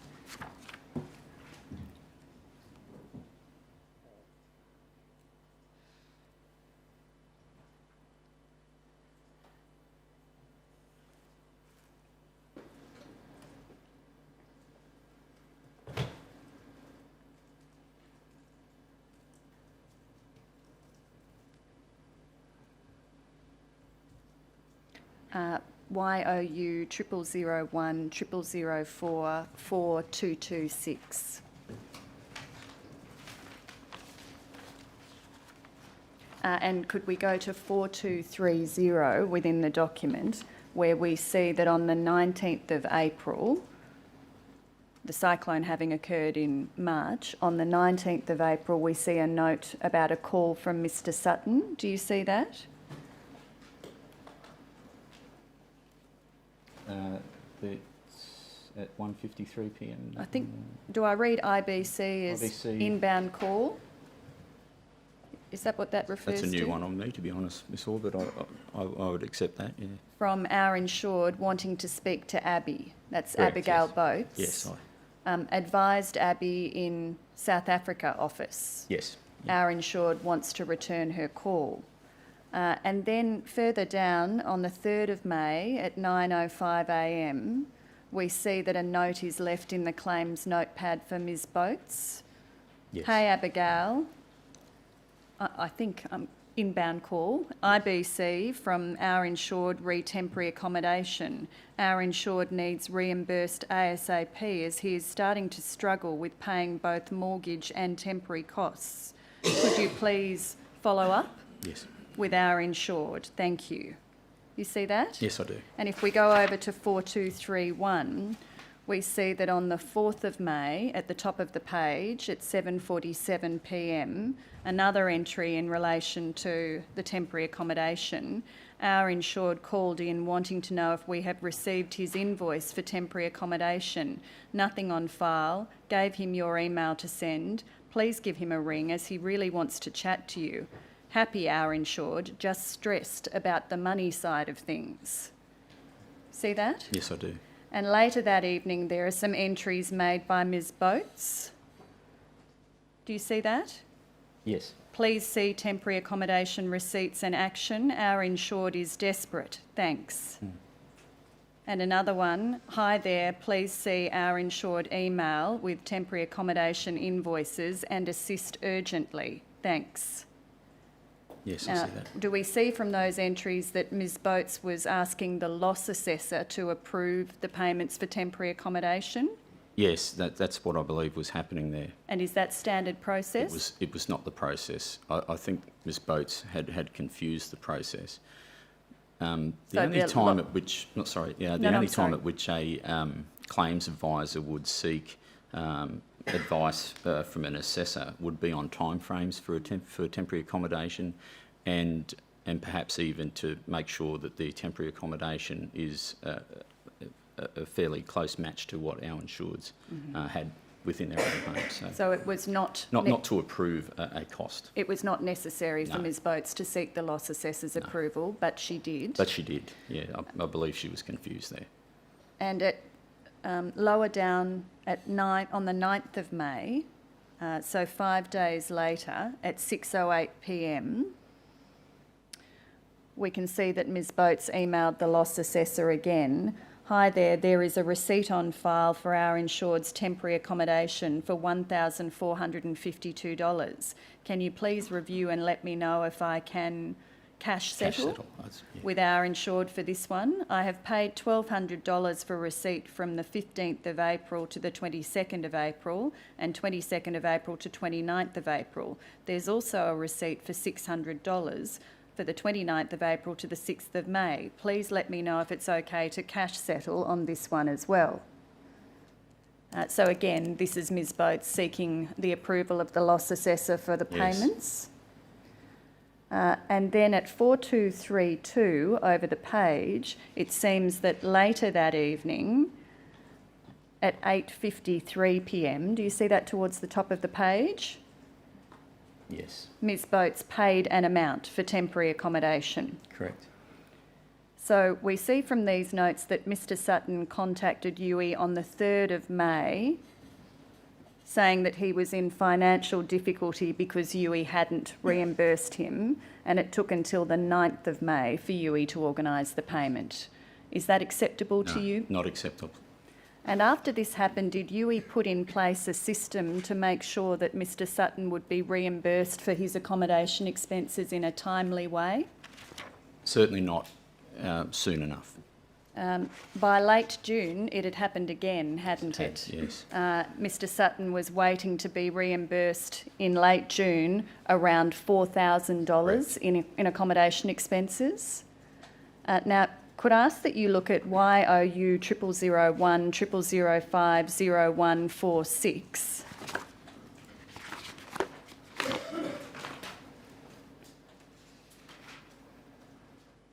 Now, this is a series of emails from Ms Lawson.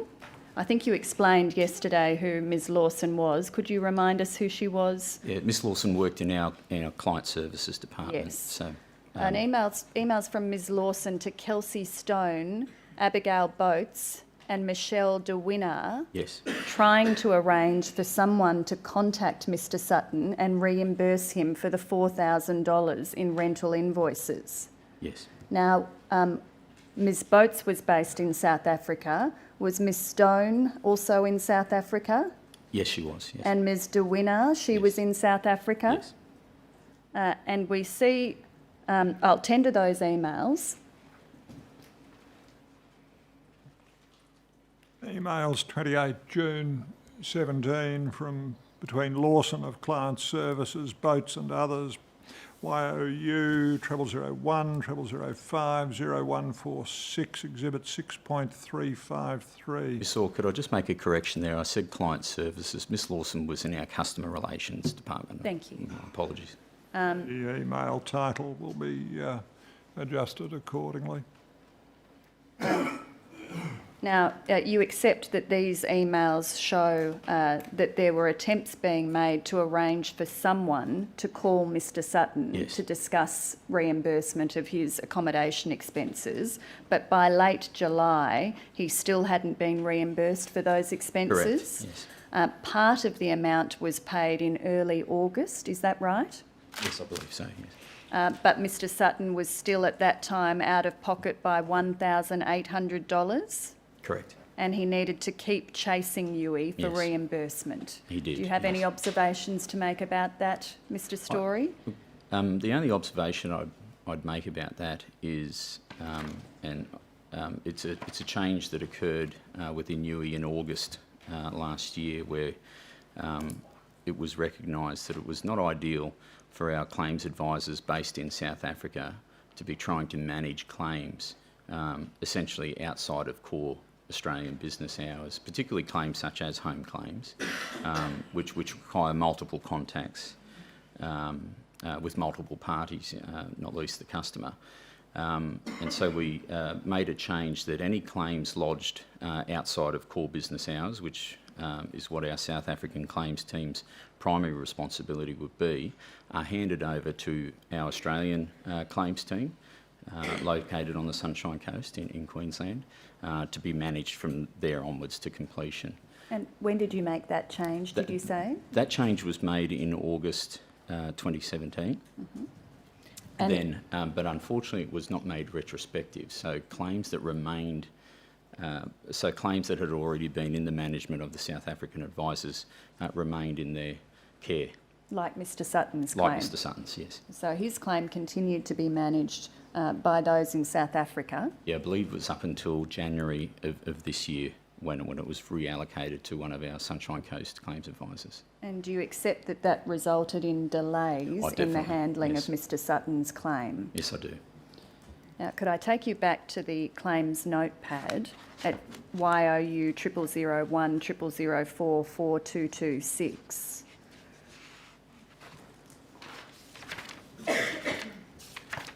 And if we could go to 4241 in that document.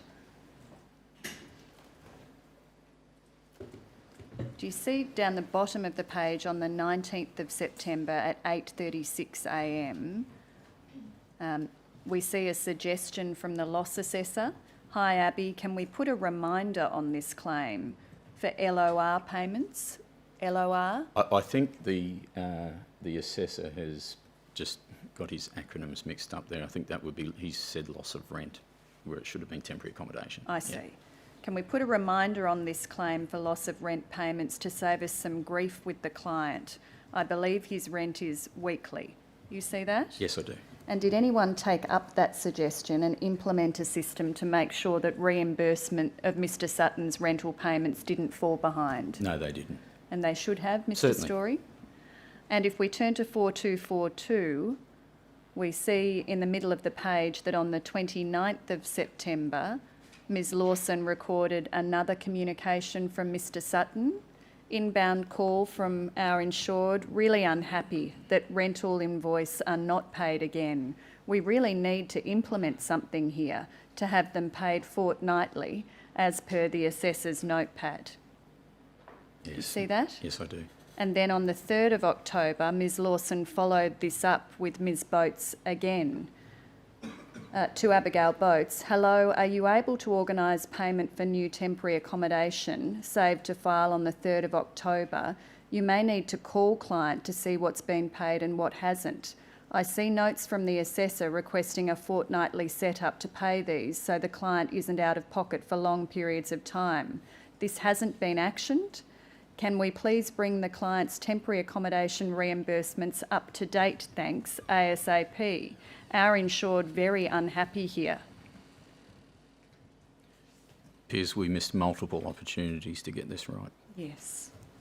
By this time, Mr Storey, Mr Sutton was $5,000, $5,200 out of pocket. Yes. Is that acceptable Oh, for an insured definitely not person to be out no. of pocket for that amount for his accommodation expenses? Certainly not. And that amount was finally paid on the 4th of October. Yes, I believe so. Yes. And did Youi take any steps to discipline Ms Boates as a result of these failings? I'll ask you that question first. Yes.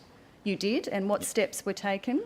So I believe Miss Boates has received written warnings over this failure. And when did she receive those written warnings? I believe that was in about May this year on review of the file and investigation into that, yes. In May this I believe year? it was May this year, yes. For these events that occurred in July, Yes. August, September, October of last year. Yes. What caused the disciplinary action to be taken against Ms Boates in May of this year? Certainly a complete review of this file And why was a complete review of this file done? because of this commission. I see. And as a result of the Commission's attention, you decided to take some disciplinary action was- against Ms Boates? Certainly. Well, as this was certainly uncovered, yes. And the disciplinary action was that she received a written warning? She has received a written warning, yes. Did Youi take any steps as a result of these failings at this time to assign someone else to take care of the temporary accommodation arrangements for Mr Sutton? Not at that time, no. And should it have done? Yes, it should have, yes. Could I ask that you look at YOU 0001 0005 0612?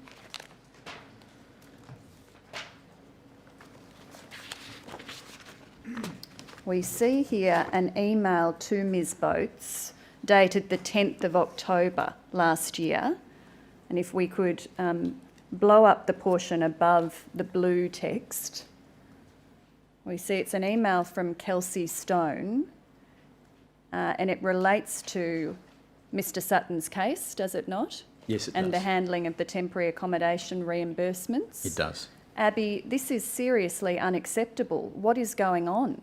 I am shocked at the lack of urgency from your side. You are ignoring me and I will not accept this.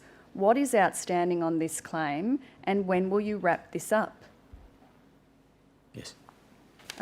No disciplinary action was taken at this time? No. Should it have been, Mr Storey? It should have been, and I believe Ms Stone has received disciplinary action also for not conducting that in a timely manner. And when did Ms Stone receive her disciplinary At the action? same time. In May This this year, year, yes. as a result of the Commission's attention? Correct. I'll tender that email, Commissioner. Email 10 October 17, Stone to Boates, YOU 0001 0005 0612, Exhibit 6.354.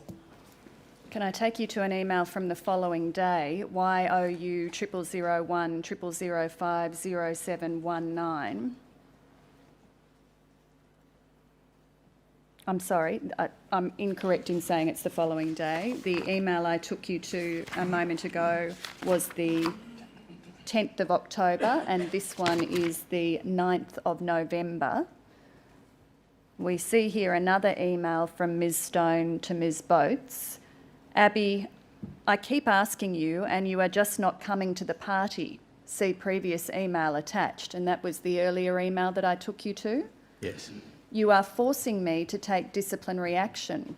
Why do you keep ignoring my notepads? This is embarrassing for me and you. It looks like you really just don't care.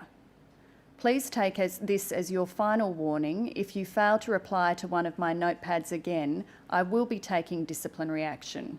For the sake of awesome service, we cannot drop the ball like this. This can result in wall complaints, feedbacks, etc. I have to keep everything I send you because I know I will have to follow up with you. It's just not fair, Abby. Please. Do you have any explanation for why Youi did not take disciplinary action at this time, Mr. Storey? Just nothing more than total inaction by that manager to act when she should have, yes. So inaction by the claims advisor, Abigail Boates. And certainly and Ms. Stone. by her supervisor, Ms. Stone. Correct. And we see in this email, for the sake of awesome service, we cannot drop the ball like this. This can result in wall complaints. What are wall complaints? So Youi has a wall forum, so a social media forum that's available to all of our customers to comment on either positive experiences or negative experiences. Mm-hmm. So the focus was on wall complaints and the impact of those on the business rather than on the impact of this inaction on Mr. Sutton. Yes, by that it would appear that way, yes. I tender that email, Commissioner.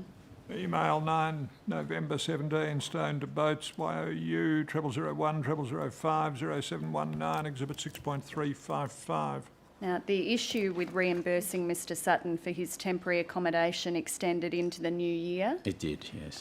Could you please look at YOU 0001 0005 1355? This is an email that I took Mr. Sutton to from the 2nd of February this year. It was exhibited to his statement. He gave it as an example of a communication he had with Youi following up on the reimbursement of his temporary accommodation expenses. Yes. Do you recall that? I do, yes. And if we go to 1356,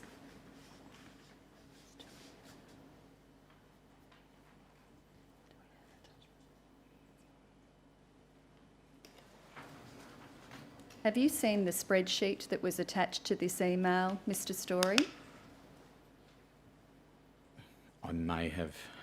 I honestly can't recall that. In case we Yes. don't have that spreadsheet on the system, do you accept that by the date of this email, Mr. and Mrs. Sutton were $8,000, over $8,000 out of pocket? Can you get it? It's, I don't have the exact figure, but I believe our accounting of the outstandings was slightly less than that, I see. but still a substantial amount that was unacceptable. We'll see if we can have that brought up shortly to show you that on Mr. Sutton's calculations, it was $8,525. Yes. Now, can I ask that you look at YOU 0001 0001 4080?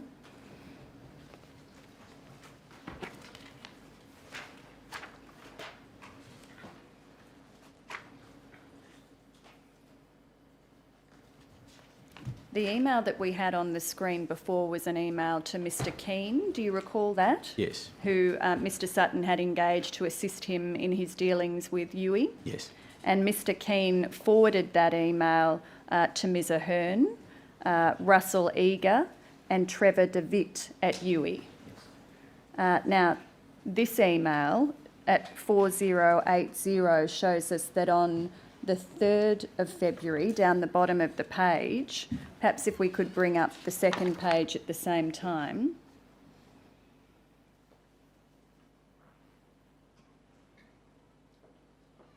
We see there the forwarding of Mr. Sutton's email by Mr. Keane to the people I mentioned on the right-hand side of the screen. Do you see that? I do, yes. And in response to that email, Mr. Eager, the head of property assessing, said at the bottom of the left-hand side of the screen, "Hi Kat, concerning comments, overview please, ASAP thanks."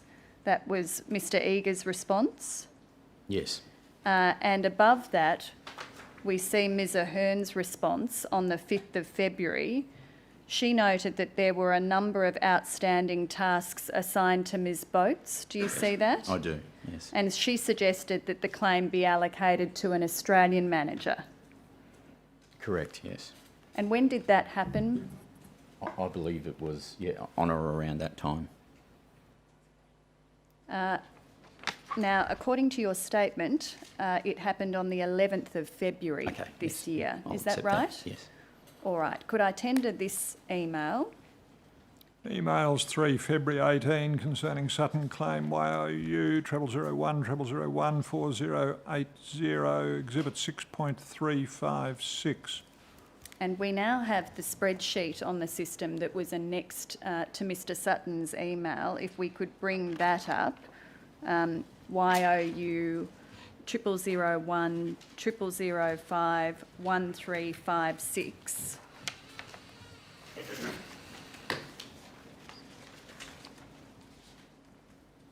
Do you see there Mr Sutton's indication that he was out of pocket at that point by $8,525? Yes. And then he was going to need to pay additional money for his rent in advance. You see that below? Yes. I tender that document, Commissioner. With or without the email? The email is already in evidence as an annexure to I Mr see. Sutton's statement. And what annexure to the Sutton statement? I'll just use It that. is exhibit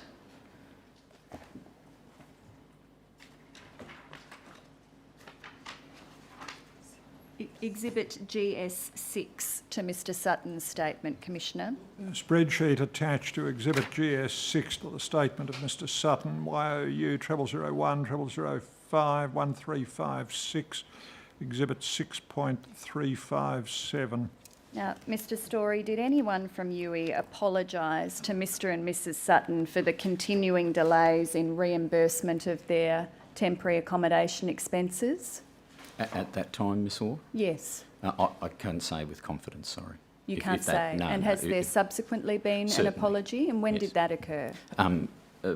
There has been a number of our staff that have had face-to-face meetings And with the Suttons. When have those face-to-face meetings They've occurred? been generally from May, June this year, I believe. After the Royal Commission's involvement? Certainly.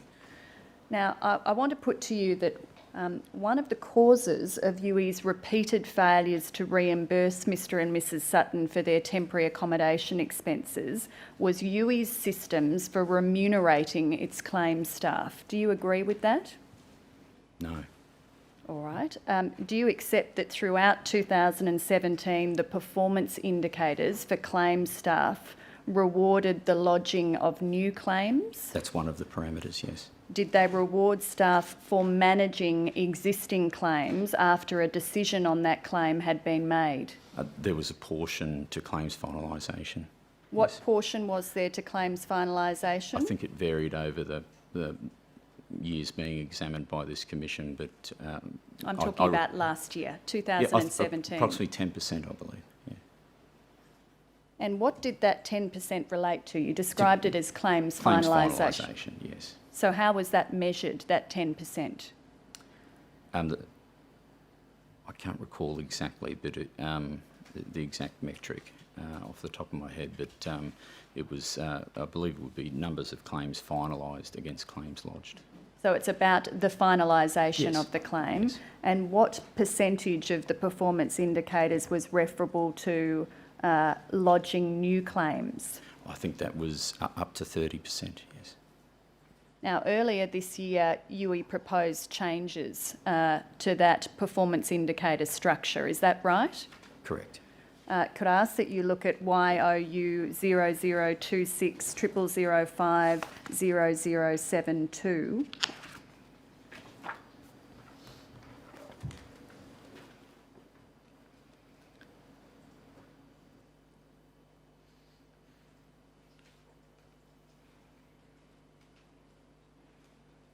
This is a document we see from January this year. Yes, And are you familiar with this document, Mr Storey? I am, yes. And we see from the overview that currently in claims, our claims advisors lodge and process claims end to end. There is a productivity target of 75% in line with the rest of the business, where they are required to be available to take calls. Yes. Our philosophy is that our clients will have one point of contact throughout their claim for us to offer awesome service.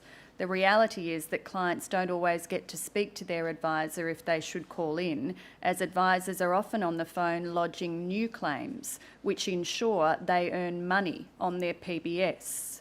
Advisors also sit with many summit sessions open, that's the claims management system, so that they can administer their claims at the same time as lodging new claims to meet the productivity expectations. In our current environment, we have the following concerns: increased staff errors due to advisors doing multiple things at one time, increased staff frustrations at not being able to tackle their big claims, often resulting in staff staying back after hours to administer, customer delays on these claims due to them being put to the side, poor customer claims experiences based on claims management and remuneration structure of the claims role, inability to service a growing book of clients unless we increase headcount given the depth of the work requirements on staff, high work volumes, staff frustrations at never being able to get onto their bigger claims due to the constant incoming calls, and inefficiencies resulting in over 100 processes for the staff to remember in each skill set. Do you agree that these were issues with Youi's claims handling processes as at January this year? Actually, even before that, Bissell. Yes. And I say that because... and I mean to suggest well before that, but this was recorded as a problem in January this year. Yes, this was... so going back to around November last year, not long after I'd been in the role, I put a proposition to our claims management to restructure the department for better operation and to address many of these issues as raised. And what that has entailed is to be able to have a separation of duties there now between lodging claims and management of claims.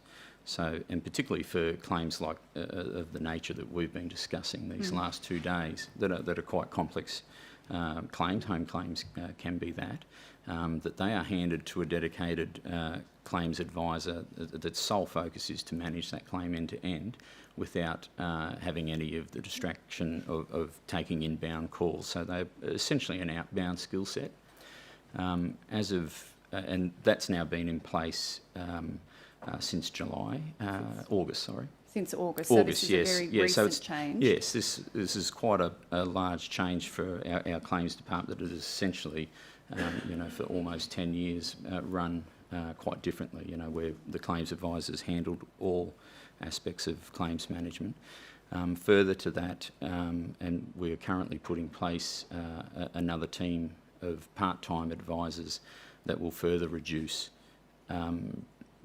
any inbound calls coming to the main claims management skill set as a further advancement to that, and I expect to have that up and running by the end of this month. But do you accept that in the period prior to those changes, in August of this year, that the productivity targets for your claims handling staff were focused on lodgement of new claims? It was certainly one of the focuses, yes. Which meant that the sorts of problems outlined in this experience with in this document with the handling of claims once they had been accepted arose.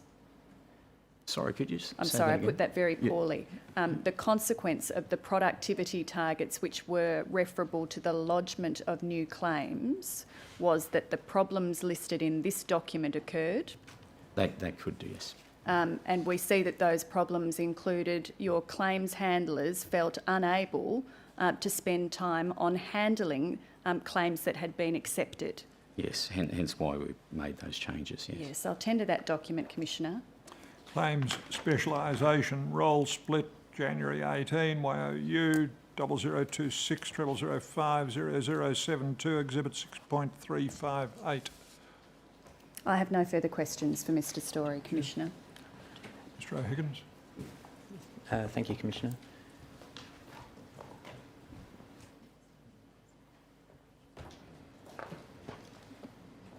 Mr Storey, can I just ask you to take up your the originals of your witness statements, or the copies that you have in front Copies of you, here, please? yes. If you just have a look at the statement for rubric 415, which is to do with Ms Murphy's situation. Yes.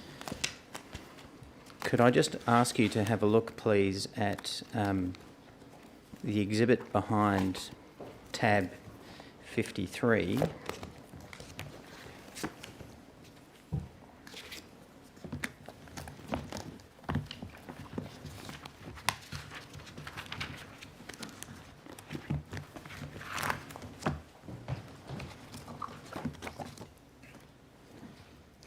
Can you?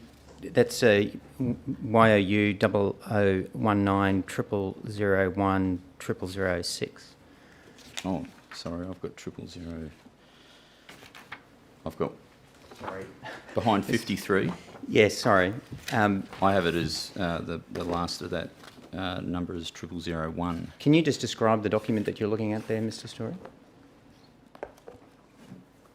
Feedback notes.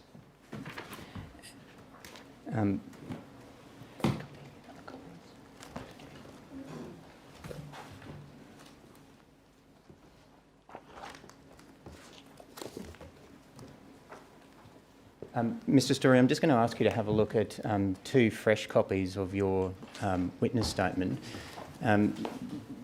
Commissioner, this is a matter that I've spoken to senior counsel assisting about, and I just want to correct a matter that is a problem with the exhibits to Mr. Storey's statements.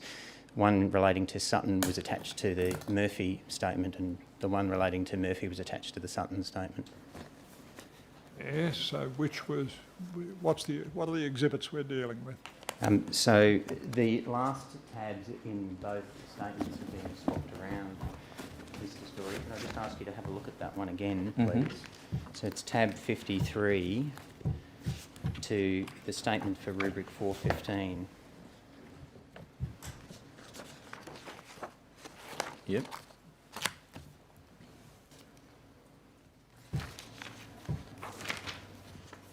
Yes, there's a number of documents here. So the last exhibit behind tab 53, that YOU 001900010006. The last one, behind Yes. 53, ends in 0008 in this copy. Sorry, can you just turn back to the first page of that document? Yes, that's 0006, yes. And what is that document? This appears to be a notepad entry. And does it relate to the Murphy claim? Yes, it does. Yes. And in your the document I took you to a moment ago in the other statement, is that the same document or is that a different document? It's a different document. And does that relate to the Murphy claim or the Sutton claim?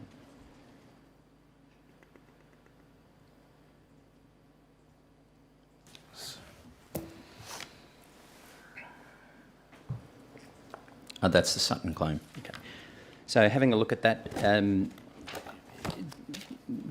document, in the new statements that you've just been handed, is that now the correct attachment for the statement that you've given in rubric 415? Yes, it appears to be, yes. And can I ask you to turn to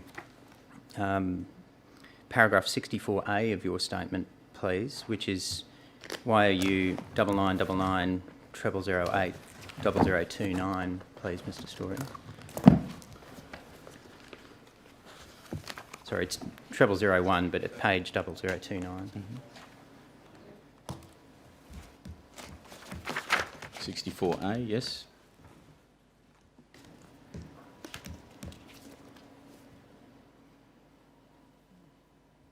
And do you see that that now refers to tab 53 with the same document number?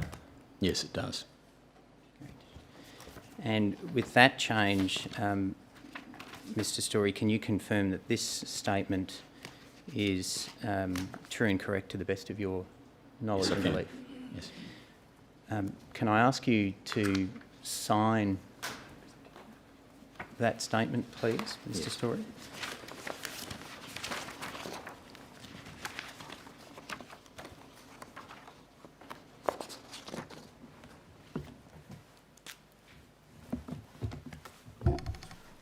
room up here.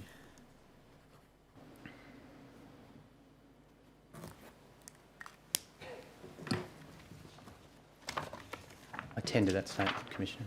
Amended statement of witness concerning rubric 4-15 will be exhibit 6.359.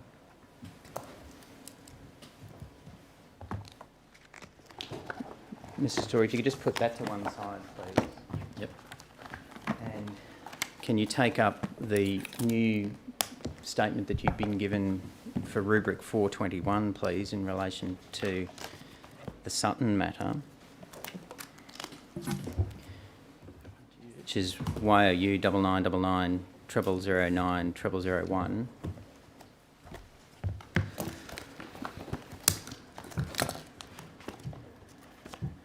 Sorry, Mr. Higgins. Where did you direct me then? If you have a look at tab 62, please. In the new statement. Yes. Yes. Which is YOU 0019 0001 0001.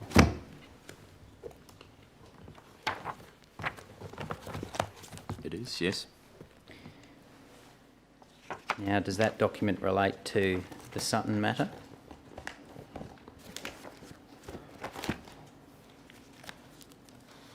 Yes, it does. Thank you. And then if I could just ask you again, Mr. Sutton, to go back to your statement. Sorry, Mr. Storey. YOU 9999 0009 0001. And at page 0023.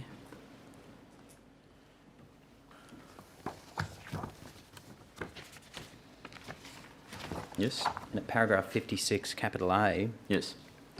Does that now refer, at where it refers to tab 62, to the matching document number behind that I just took you to a moment ago?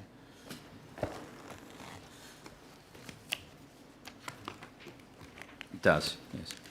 And with that correction, is that statement true and correct to the best of your knowledge and belief? Yes. And can I ask you to sign that statement, please, Mr. Storey?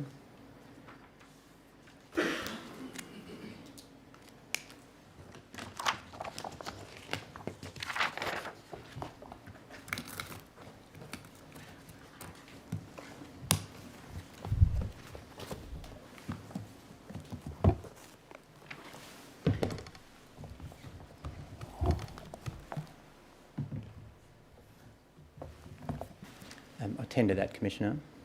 Amended statement of witness with respect to rubric 4-21 as exhibit 6.360. Could I just have a moment, please, Commissioner? Yes.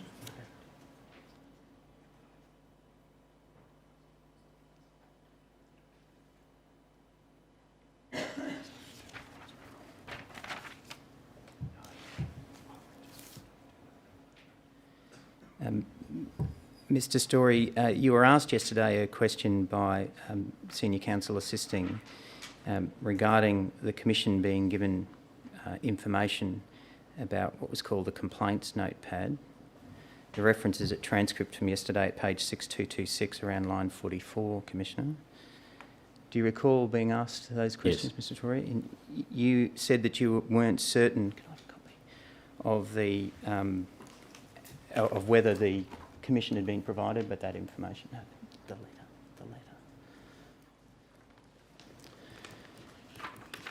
Do you recall that, Mr. Yes. Storey?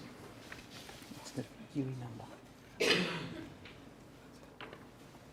Could the witness be shown, please, YOU 9999 0010 0001, please?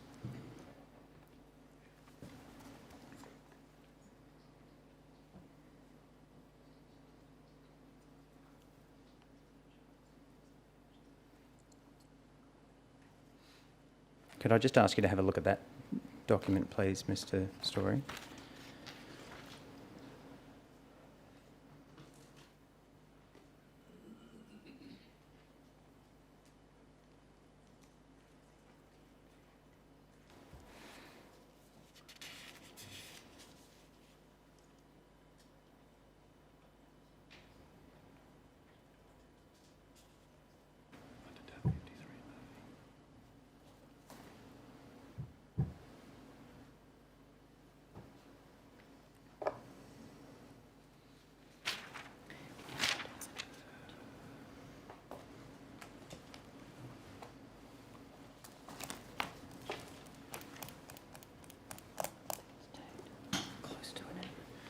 Yes.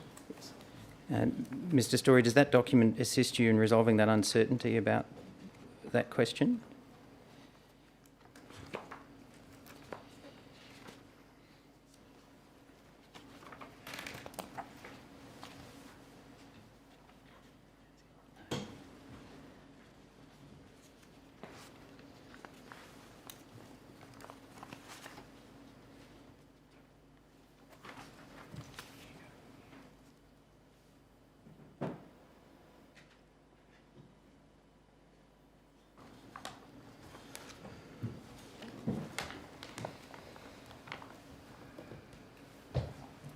Yes.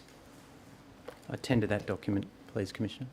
Letter from Kingwood Mallisons to Solicitors Assisting Commission, 29 June 18, YOU double 9999 0010 0001, Exhibit 6.361.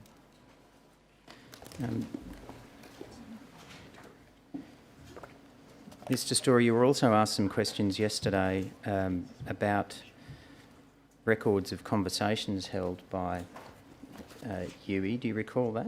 Yes. The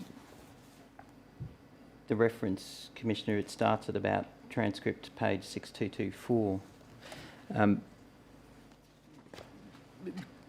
If I could just ask you to have a look at tab 53 of your witness statement, please, of the Murphy witness statement, please, which is YOU 0019 0001 0006.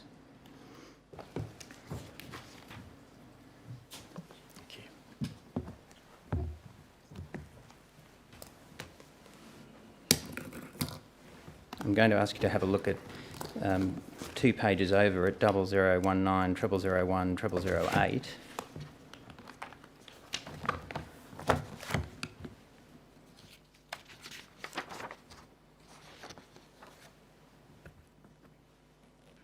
Yes. You see some entries there dated the 22nd of November 2017. Yes. Are those the types of entries that you were referring to when you talked about records of conversation? Yes, they are.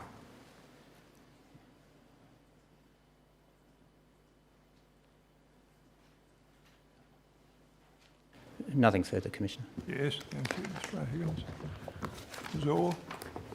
Commissioner, nothing that arises from that for the witness, but I do want to put some matters on the record in terms of this chain of events involving the production of that document. Yes. Thank you very much, Mr Storey. You may step down. Thank you. Yes, Ms Orr? Commissioner, on the 17th of May, the Commissioner issued a notice to produce, number 381, requiring Youi to produce the entirety of the file held by Youi in respect of the claim made by Ms Murphy and her partner by 10 a.m. on the 24th of May. And the document ID for that notice to produce is RCD 0002 0001 2537. I'll tender that notice.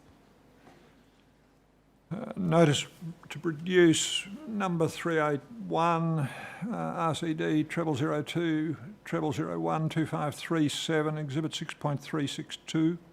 And on the 24th of May, Youi produced a first tranche of documents under that notice, and the cover letter accompanying that production stated that the documents did not comprise complete production and that Youi was reviewing a relatively small batch of audio files.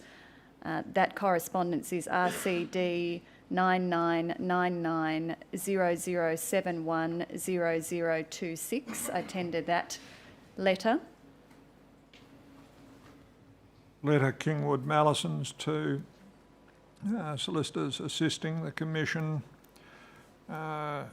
dated 24 May 18, RCD 9999 0071 0026, Exhibit 6.363. The following day, the 25th of May, Youi produced a second tranche of documents under that notice, and the letter accompanying the production stated that the further documents comprised complete production in the time available in response to the notice. That letter is RCD 9999 0071 0028. Exhibit 6.364, letter Kingwood Mallisons to Solicitors Assisting Commission, 25 May 18, RCD 9999 0071 0028, Exhibit 6.364. On the 7th of June, the Commission sent an email to Youi's representatives noting that the Commission had noticed from listening to the audio recordings that had been produced that Youi representatives appeared to update notes in a database and that we had not received notes from a database. And we indicated that in our view those notes would form part of the entirety of the file that was sought under Notice to Produce 381. That correspondence is RCD 9999 0071 0030. Email from Solicitors Assisting Commission to Kingwood Mallison, RCD 9999 0071 0030. The email being of 7 June 18, Exhibit 6.365. Now, in response, on the 8th of June, Youi provided a copy of the claims notepad for Ms Murphy's claim by email. And that email is RCD 9999 0071 0030. That's the same number I've had, I think. Yes, it is. I'm sorry. They're part of the same email chain. Then the claims notepad was formally produced on the 12th of June. The cover letter for that production is RCD 9999 0071 0033.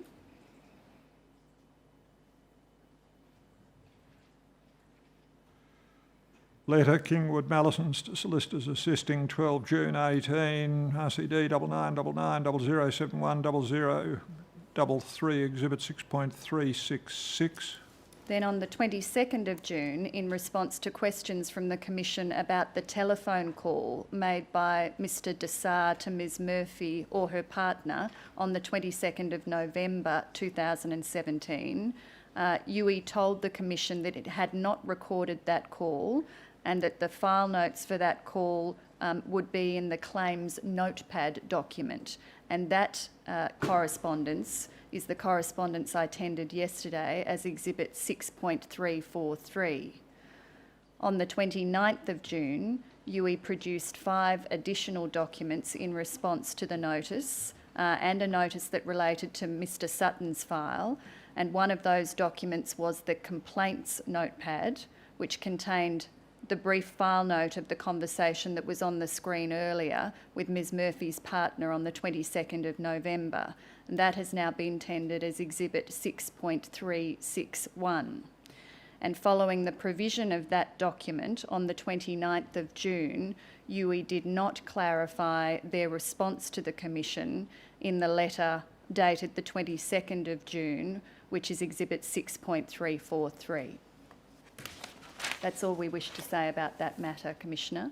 Yes.